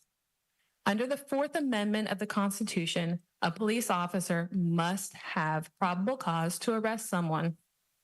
In the Virgin Islands, after a person is arrested, they go to an advice of rights hearing before a magistrate judge in the Superior Court of the Virgin Islands.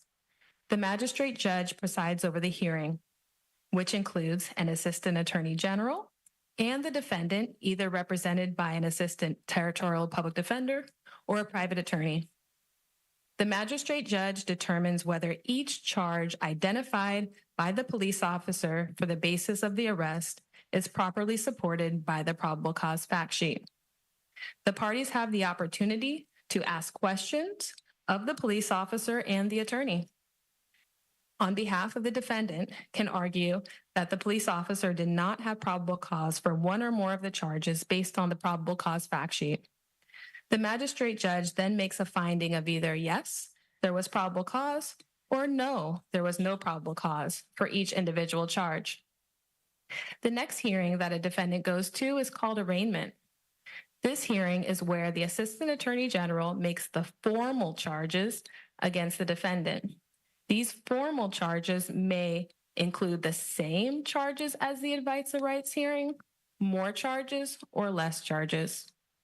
Not all cases make it to an arraignment hearing. The attorney general can decide not to prosecute a case, and/or a magistrate judge can find that there was no probable cause. Virgin Islanders whose cases don't make it to arraignment may never have any further court involvement and no way of knowing that despite the Attorney General's decision not to move forward with their case, that their arrest, along with the charges that the police officer thought that the defendant should get, will still show on the Virgin Islanders' background check forever unless they petition the court for an order to expunge their arrest record. If the Virgin Islander realizes that the arrest is still on their arrest record by requesting a background check from VIPD records for employment, housing, or other purposes, then they find themselves in a position that no Virgin Islander should find themselves in. And this is avoidable by this body by supporting Bill 350178. You may ask yourself, don't these charges automatically come off a person's record after a certain period of time? The answer is no. The answer is no. The charges never come out without petitioning the court for an expungement. Only a court order provides the VIPD with the mandate to remove a charge from a person's background check. This bill creates a right to a process that automatically removes these charges from a person's arrest record. Virgin Islanders should not have to pay thousands of dollars for an attorney to remove charges from their record when the judge found no probable cause. If this bill is passed, moving forward, we could create a process that will eliminate the need for expungements when no probable cause is found. One idea would be for the VIPD Records Department to wait until after the formal charges are filed by the Attorney General at the arraignment hearing to add any charges to a person's criminal record. That way, only formal charges made by a prosecutor and constitutionally supported by probable cause will land on a person's background check. This would eliminate the need for this type of expungement in the future.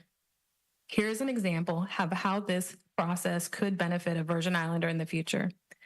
Let's imagine that a person is arrested and the police officer says that that person was arrested for a felony. But at the advisor rights hearing, the judge says that the police officer's probable cause fact sheet does not support probable cause for the felony, but does support probable cause for a misdemeanor. If only VIPD records would wait until after the arraignment hearing to put the formal misdemeanor charge on the defendant's background check, then the defendant would not be burdened with a background check that reflects a felony charge that a superior court magistrate judge found unconstitutional. The Virgin Islands Justice Initiative is a 501c3 legal nonprofit organization. Our mission is focused on creating opportunities for the poor to succeed through economic justice and poverty law. We provide free legal representation, education, and resources for economic and social mobility. We believe that everyone deserves a second chance, and our Clean Slate program helps youth and adults overcome the barriers of their past by providing them with a clean slate. Our Teen Education and Criminal Deterrence Project partners with the Office of the Territorial Public Defender to provide educational opportunities for teenagers in grades 7 through 10 to learn from attorneys how seemingly innocent behavior could actually be criminal in nature. The goal of this program is to empower youth with the agency to make good decisions that can change the trajectory of their lives. Tonight, we're holding a reception at St. Thomas Social in Yacht Haven Grand at 6:00 p.m. At this reception, we will have a young lady who received an expungement of her record earlier this month. She was represented throughout the expungement process by our organization. She will share the impact of her arrest on her family, and let us know what achieving an expungement truly means to her. More information about our organization is available on our website at vijustice.org. Thank you. Thank you, Ms. Payton.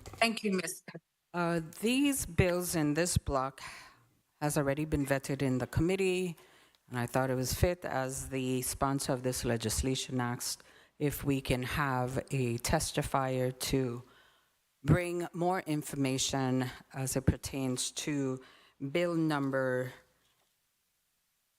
35-0178. So colleagues, the two bills are in this one block. So I think that 3-minute round for block 4, starting with Senator Maurice James. Thank you, Madam Chair. The Does that mean I can go ahead and ask a question also of the testifier? Okay, great.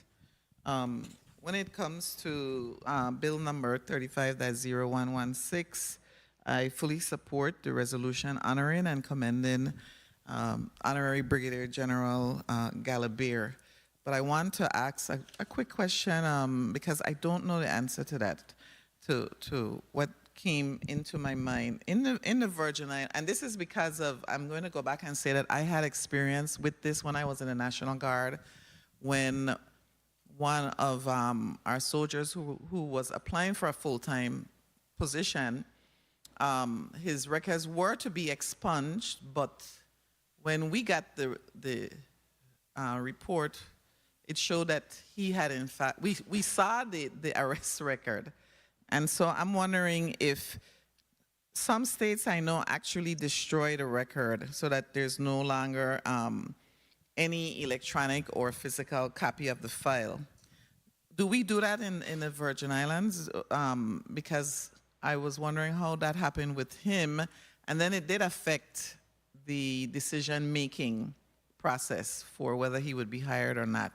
So do we do that here, or as if there was no records whatsoever, or would it remain confidential?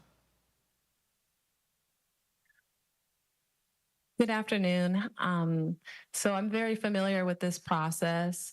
Once a judge has the expungement order, in that order, the judge says exactly what it is that needs to happen. So the first thing that needs to happen is that the clerk of the court must put those records under seal, and there has to be special language on the outside of that folder that says that it cannot be opened without an order of the court. The second thing that happens is that in that expungement order, it says that the commissioner of the VI Police Department must also seal their records. So that would be anything having to do with the case. That's DNA, that's the mugshots, that's fingerprints, anything like that. They have to make sure that that is under seal. The next thing that happens is that they have to take it off. I mean, I keep talking about clearing the arrest record itself, and so that's part of it. And then they also have to report over to NCIC, that's the National Criminal Database. I was going to ask about that. To let them know that this has happened. We have had trouble in the past as far as people will come to us and say, it's still showing up on NCIC, what do I do? We help people who at any time in the past, there was a problem. And so what could have happened in that case is that somewhere along the way, someone didn't follow through with the court's order, or perhaps it's because today the court orders are much more complete than they were in the past, and it really does scrub an entire person's records. Okay, yeah, I was going to ask about NCIC, so you answered my question concerning that. I just want to commend the sponsor. This is excellent because I know a lot of young people who have been adversely affected, even people in their 40s, when they applied for a job and then suddenly saw this. So I commend the sponsor, great job, and I fully support this measure. I just want to say, though, that the one thing about the world we're living in now, that it's never removed from social media. That's something just we can't deal with. But one thing is, when somebody applies for that background check, it's not going to show. So thank you for this effort and great job. Thank you. Fully support. Thank you, Senator Maurice James, for your line of questioning. I just even want to say I am so happy. I would say that until I read the bill, the intent of this legislation is very important. I also commend the sponsor of this bill, but this nonprofit that you have is well needed. So I just want to say thank you for being able to represent individuals in the territory who have economic, social, challenges, if I may, and who are not in the position to get the help that they really need for justice. So with that being said, Senator Franklin Johnson, you may proceed with 3 minutes. Thank you very much. Good afternoon to all. Again, I definitely will be supporting both measures, 350116, General Brigadier Gallagher, and Bill number 350178. I speak from experience. I had a arrest record on my file for some 10 years. Got arrested when I was about 10 years in the Bureau. Case didn't go any place, discharged, and when I went to apply for a job to the district court, is when I realized this is still on my file. What really saved me, that got me that employment, is I had a letter from the police department where their internal affair had investigated the matter and found some fraudulent reporting from the officers at that time. And the case was dismissed because of what the internal affair had discovered. But if I didn't have that letter from the police department, from the internal affair, when I tried to get gainful employment at the district court, would have never got that job. Would have never got that job. They interviewed me, that came up, and I brought all my files and everything, showing them that this case didn't go any place. There was some bad behavior at that time that warranted my arrest, and the internal affair did justice at that time and discover some wrongdoing. So I am speaking from experience, and when I saw this piece of legislation, I definitely jumped forward on it. But I can also remember former Governor John DeYoung at the time, after that, had passed a piece of measure that once the arrest record was on your file for 10 years and there's no further action, that it should be expunged. I did have to go and get an attorney, pay the attorney to file for the expungement, pay the $150 to the court. 1 minute. That's how I got my record clear. And everyone is that fortunate to have some money to pay an attorney, and I respect you with your testimony, and I am sure definitely what I signed on to this measure, knew why I was signing on based on my experience, what I went through my own self, knowing that it's a costly endeavor for those who might have just been in the wrong place at the wrong time, and situation does happen. It's not every time that you hear an arrest, it's necessarily all that it is. Sometimes folks cannot even explain themselves properly, didn't have proper legal advice. A lot of variables go into this. So sometimes when these cases lay there dormant and there is no further process in the case, it then stays on a pausing file. And I could imagine the amount of people that go through hardship with employment. I've been speaking to an individual that was just released from being incarcerated. And Time. if I may complete. Yes, you may. Been assisting him in doing a resume and preparing him for the workforce again, and said to me he had a job. And when the employer found out that he was incarcerated, they actually got rid of him. And so I'm here now fighting to get this young man to get his life back, because these things does hold weight for some employer, and people do deserve that second chance. And when you can get these, especially simple thing expunged, is very important and dear to people to move on with their life. So I definitely will be supporting. I'm a sponsor, a co-sponsor to this measure, and I applaud the sponsor of this measure, Senator Javon James, for bringing this forward.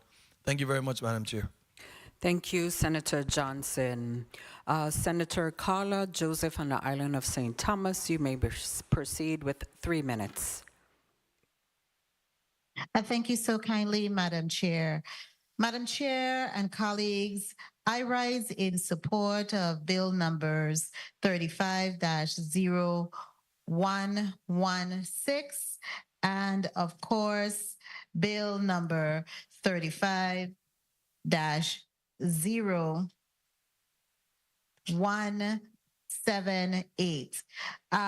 35-0116 was properly vetted in the Committee of Jurisdiction, in which I chair, the Committee on Government Operations, Veterans Affairs, and Consumer Protection. And what draws to my mind regarding the testimonies that we received during the vetting process of this bill is notably that the Honorary Brigadier General Leal Gerard Galabert laid the groundwork, laid and sacrificed and made the move and accomplished the task and his mission to get the VI National Guard or to protecting us as a community should it needs to be, and it is activated. Now, to speak about Bill number 35-0178, I had a student years ago, many years ago, and he had an arrest on his record. 1 minute. And we weren't, he needed to get a job after some time, and that was preventing him. Recently, when he went to get, and this was over 10, 15 years ago, he had the arrest. Recently, he was able to get a job because that arrest was no longer on his record. So this legislation is really a game changer for our people, especially if they're going to go into public housing. There are issues to get them in public housing and get homes for them to live in. This will remove that barrier and even the playing field for them because they've already gotten their arrest has been found to have no probable cause. And so this isn't about a conviction. This is just about an arrest, and that the judge has found no probable cause and the case was dismissed. So I am definitely in support of this piece of legislation. Madam Chair, may I just conclude? Yes, you may. Thank you kindly. I am very much in support of this piece of legislation because it gives our people a second chance and to really make a big difference in their lives as well as their family lives. So I stand in support and I commend the bill sponsors. Thank you so much. Thank you, Senator Joseph. Senator Milton Potter on the island of St. Thomas, you may proceed. 3 minutes. Thank you so much, Madam Chair. Good afternoon, colleagues, and good afternoon to our testifier in the well, Ms. Payton. I absolutely rise in support of both initiatives that are before us today. Bill number 35-0116, the resolution honoring and commending Lieutenant Colonel Leal Gerard Galabert for his leadership in the Virgin Islands National Guard. I had the opportunity to speak about this bill in the Committee of Jurisdiction. And without question, it is important for us as Virgin Islanders to honor, commend, and recognize those individuals who excel in their specific area. And when you perform exemplary, I think it is something that we ought to recognize and document. So this is something that I absolutely am in full support of. Bill number 35-0178, I also support. I think this expungement, the automatic expungement, really reduces the burden that is placed on individuals who may not have the savvy to navigate their way through the legal process. They may not have the financial wherewithal to do so. And I agree with you, Ms. Casey. I think it is unconscionable that the residents who are unfairly arrested and there is no probable cause for their arrest must bear this burden. So I really appreciate this piece of legislation. And I wanted to ask you, Ms. Casey, what do you know how many states in the country have similar legislation on the books? So in the States, they've been expanding expungement legislation across the board. I can't speak for this particular piece right here. I believe that most systems automatically take off these, so it wouldn't need an additional piece of legislation. This is just kind of righting an injustice that is unique to the Virgin Islands. Got you. And I just hope that it is something that's going to be automatic. And I know it's important to have a robust system, an accurate system to identify these cases. So I'm hoping that it's not going to be a challenge after this bill is passed for the judicial system to accurately, clear the good name of these persons who are wrongfully tainted with this brand in this territory. Not just in this territory, you're often guilty until you're proven innocent. The fact that the newspaper said you are arrested, we equate arrest very often with guilt. So I think this is really a very important piece of legislation that's going to positively impact innocent persons. And Ms. Payton, I just want to commend you for the work that you do, the important work that you do for persons in this community who may not have the financial wherewithal to advocate for themselves. So thank you very much. Thank you, Senator Potter. Senator Bolquez, Angel Bolquez, 3 minutes. Thank you, Madam Chair. Madam Chair, I rise in support of both measures in this block, a resolution honoring and commending Lieutenant Colonel Leal Gerard Gallagher for his leadership in the National Guard of the Virgin Islands. Also, I rise in support of Bill number 35-0178 concerning auto expungement.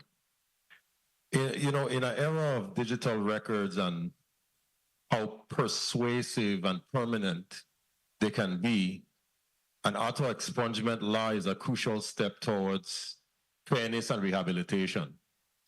Second chances are essential to a healthy society, and they also acknowledge that people can grow and change. And this is a vital part of today's digital age. Where we see a single mistake can indefinitely hinder someone's employment, their education opportunities, supplemental benefits, even housing opportunities. And that's just to list a few. That's just the tip of the proverbial iceberg, as we call it, right? But this law, in my opinion, colleagues, is a necessary step towards a more compassionate and progressive society, where redemption and reintegration are actually valued over perpetual punishment. And I believe that it is important for us to have that approach in measures such as this when we're talking about incarceration and the permanence of what it may cause mental health for individuals who cannot come back out into society and reintegrate. So, of course, I must commend the bill sponsor. And of course, I am also a co-sponsor as well, along with our good senator from the West. And, I encourage all of our colleagues for this measure because it is part of a redemption, which is a very important part of society. And it's basically just being human, Forgiveness is something that, the man upstairs has always shown us from the beginning. So we must, as a society, always try our best to take those morals and values and instill them into our people. So I really don't have any questions. I just wanted to stand on my proverbial soapbox for a second. And I am looking forward to supporting the measure all the way through to the end. Thank you, Madam Chair, for the time. Thank you, Senator Bolquez. I too rise in support of these two bills that are before us today. Bill number 35-0116. As you read this resolution, it is so impressive. How could we not honor our own who has led in many capacities, serving the country, serving the territory? So I am in support. I am definitely in support of bill number 35-0178. I think this is legislation that was well needed for the territory. This gives individuals a second chance. So I rise in support of both of these measures that are before us today. At this time, if my colleagues have any questions for Ms. Payton, this is the time, or we will just go straight into a motion for, oh, I'm sorry. Senator Francis, and then Senator Javon James, you will then speak on your bills. I am so sorry. Thank you very much, Madam Chair, and I want to thank all my colleagues for their comment thus far, and these two very important piece of legislation. Of course, Bill number 35-0116, again, recognize the contribution work and involvement of our Galabert, who was honorary placed as Brigadier General, again, for his contribution. The Virgin Islands National Guard have done us well. They have continued to be the guardian of our home front and really represent us in many different facets of area of responsibility, way beyond the shorelines of the Virgin Islands. They've gone beyond, they've gone into the into war in many instances, in many conflicts, and have represented the Virgin Islands well. We have had sacrifices where individuals have paid the ultimate sacrifice as well during their service. So we want to always be in a position to recognize their contribution to the United States, and in particular the United States Virgin Islands. In Bill number 35-0178, I'm certainly in support of this measure as well, and have been being the former custodian of records for the Virgin Islands Police Department, have been issued orders coming from the courts in regards to expungement. There's a little bit of conflation that I'm hearing in regards to this particular bill, because we're talking about second chance programs or whatever. This auto expungement allow for and first appearance where there is no probable cause found. Facts or circumstances to lead a reasonably prudent person to believe that a crime has been committed or about to be committed. There's no such elements of that in probable cause found, and the judge then decide that there's no probable cause for that arrest. Also, there should be an automatic expungement. In instant, that's very few and apart from the normal arrest that's made by our officers or law enforcement officers on a daily basis. You'll get out of 10 arrests, you may find maybe 0.5 or less that would actually fall into the issue of no probable cause found. So in instances where probable cause have been found, there'll still be a need for those individuals to seek the process by which expungement will occur. However, this measure that's being moved by my colleague, and I fully support, is in those instances where no probable cause have been found at the appearance of the first appearance at the court, and then the judge orders that in fact there should be some auto expungement, and the information is then sent to the police department where that information should be obliterated, should be removed. It shouldn't be on the person's record moving forward.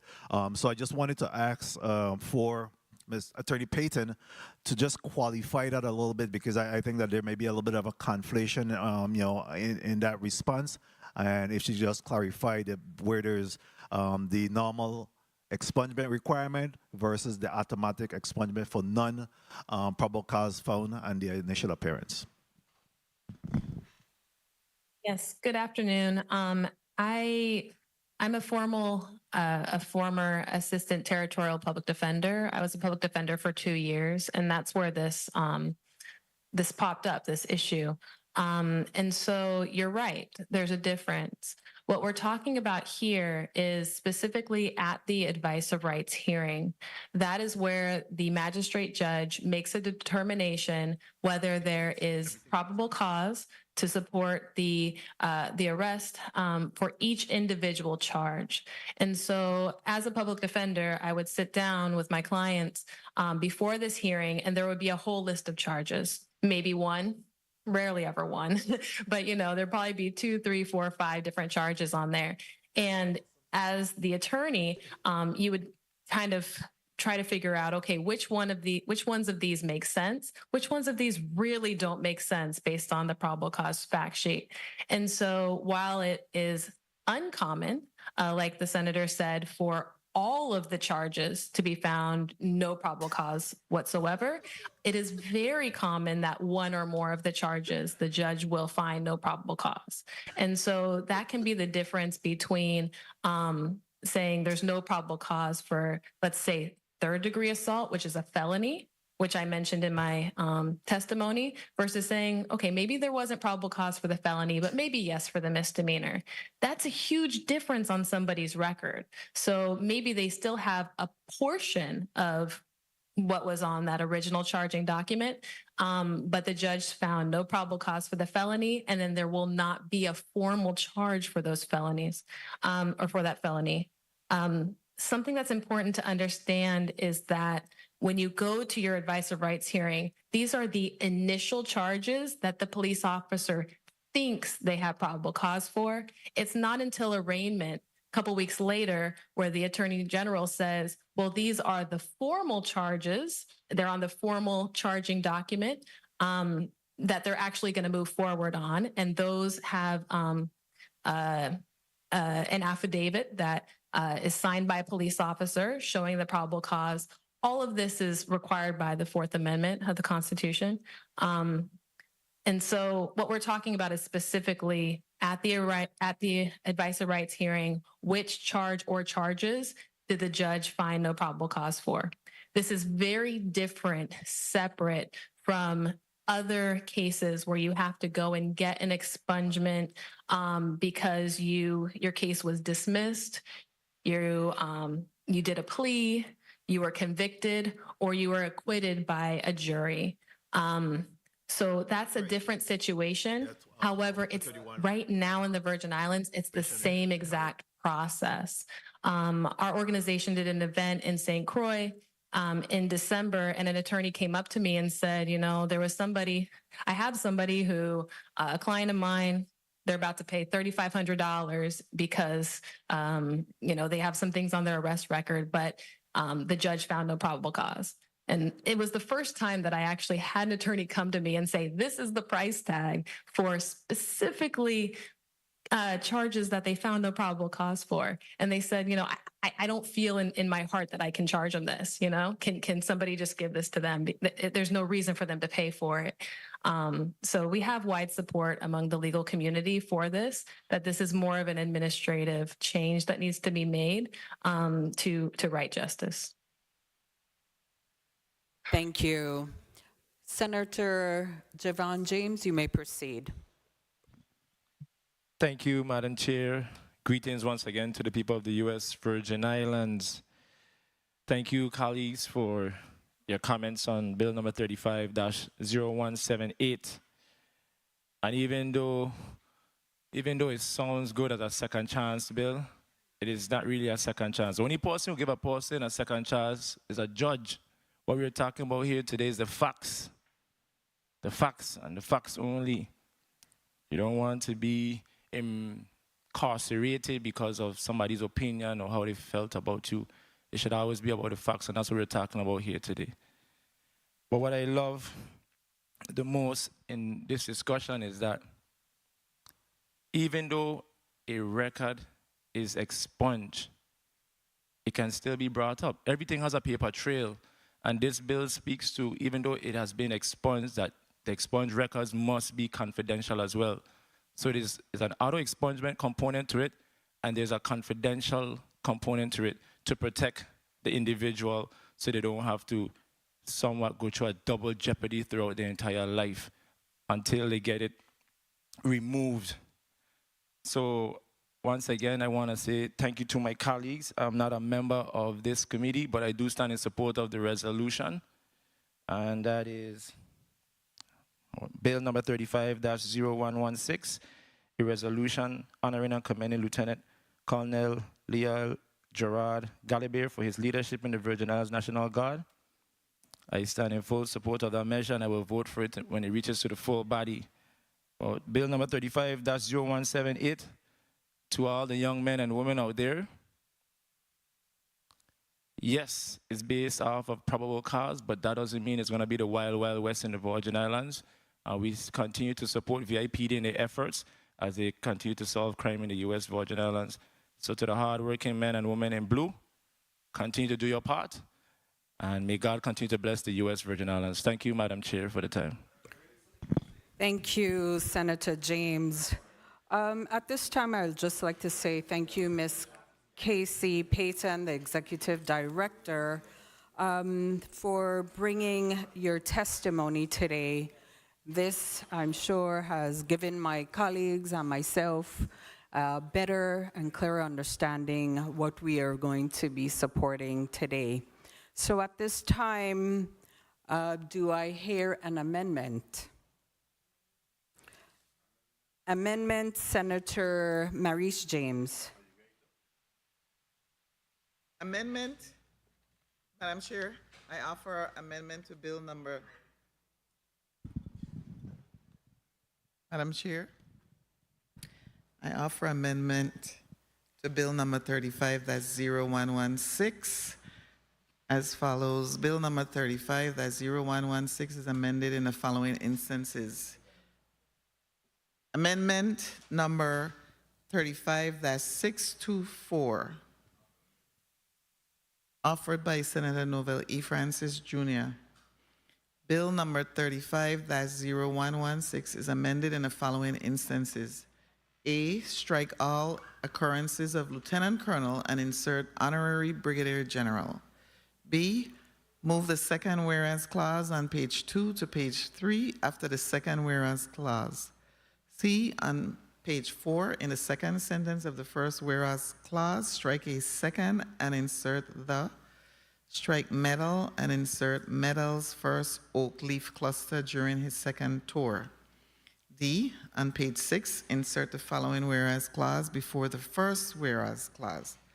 Whereas in October 2023, Honorary Brigadier General Leal Gerard Galabert was promoted to the honorary rank of Brigadier General, Virgin Islands by Governor Albert Bryan Jr. in recognition of his significant contribution to establishing the Virgin Islands National Guard, and I so move. Bill number 35-0116, as amended, is properly moved by Senator Maurice James and seconded by Senator Gittins, Senator Johnson. Hearing no objection, so ordered. Motion, Senator Maurice James. Motion, Madam Chair. I move that bill number 35-0116, as amended, a resolution honoring and commending Lieutenant Colonel Leal Gerard Galabert for his leadership in the Virgin Islands National Guard and his dedication to his country and to the people of the Virgin Islands be favorably approved in the Committee on Rules and Judiciary and be forwarded to the full body for further consideration and action. I so move.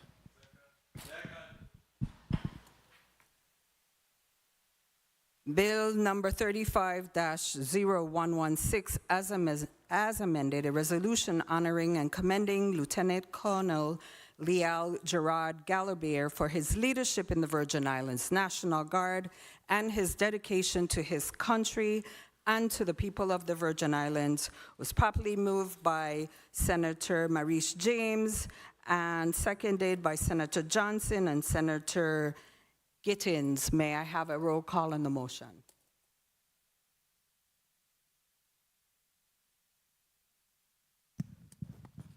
Senator Angel L. Bolquez Jr.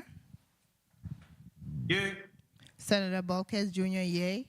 Senator Diane T. Capehart. Yes. Senator Capehart, yay. Senator Kenneth L. Gittins. Senator Gittins, yay. Senator Maurice C. James. Senator James, yay. Senator Franklin D. Johnson. Senator Johnson, yay. Senator Carla J. Joseph. Yes. Senator Joseph, yay. Senator Milton E. Potter. Yes. Senator Potter, yay. Madam Chair, you have 7 yeas. Thank you, Madam Clerk. Bill number 35-0116, as amended, a resolution honoring and commending Lieutenant Colonel Leal Gerard Galabert for his leadership in the Virgin Islands National Guard and his dedication to his country and to the people of the Virgin Islands, has been voted upon favorably by the Committee on Rules and Judiciary and would be forwarded from this committee to the full body for further consideration. Motion? Motion, Senator, was that Bolquez? Yes. Senator Bolquez. Thank you, Madam Chair. Madam Chair, I move that Bill number 35-0178, an Act Amendment 3, Section 881G, Item 9, relating to public records, to designate expunged criminal records as confidential records, sponsored by Senators Jovan E. James Sr., Franklin D. Johnson, and Angel Bolquez Jr., be favorably voted upon in this committee and reported out to the full body for further action and consideration. I so move. Second. Did I hear a second from Senator Potter? Okay. Yes. Okay, properly moved by Senator Bolquez, seconded by Senator Potter and Senator Johnson. Bill number 35-0178, an act amending Title V Virgin Islands Code, Chapter 314, to add Section 3732A to allow for automatic expungement of arrest records upon a finding that the arrest lacked probable cause, and amending Title III Virgin Islands Code, Chapter 33, Section 88G, Item 9, relating to the public records, to designate expunged criminal records as confidential, be forwarded to the... No, sorry, I need to say that it was properly moved and seconded by Senator Bolquez, Senator Johnson, and Senator Gittins. May I have roll call on the motion? Senator Angel L. Bolquez Jr. Yay. Senator Bolquez Jr., yay.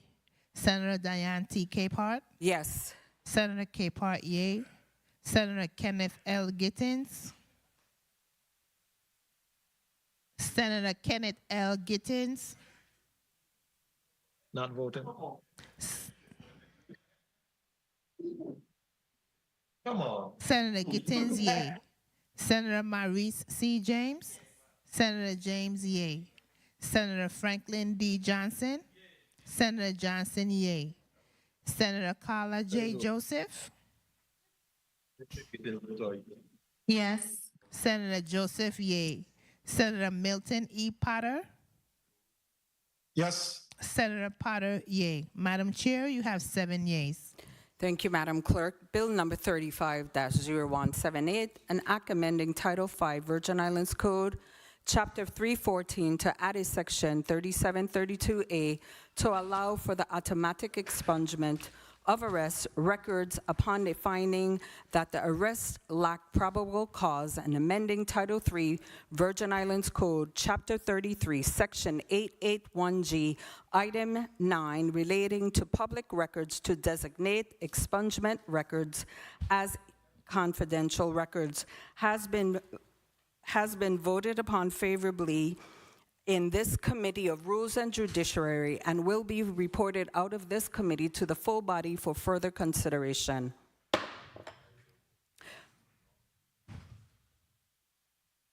Colleagues, I want to say thank you. We had 4 blocks today in the Committee of Rules, and sorry?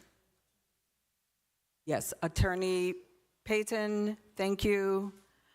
You may be excused at this time, and you may give 30 seconds for closing. For me? Yes. Oh, good afternoon. Thank you so much for letting me be a part of this committee hearing today. Thank you for listening to the important things that I felt like we needed to say as part of the Virgin Islands Justice Initiative, a brand new 501c3 legal nonprofit organization. We opened our doors on September 1st, 2022, and I feel like this is just the beginning. Thank you so much for your support. Thank you. Thank you for all that you do for the people of the Virgin Islands. I won't repeat that.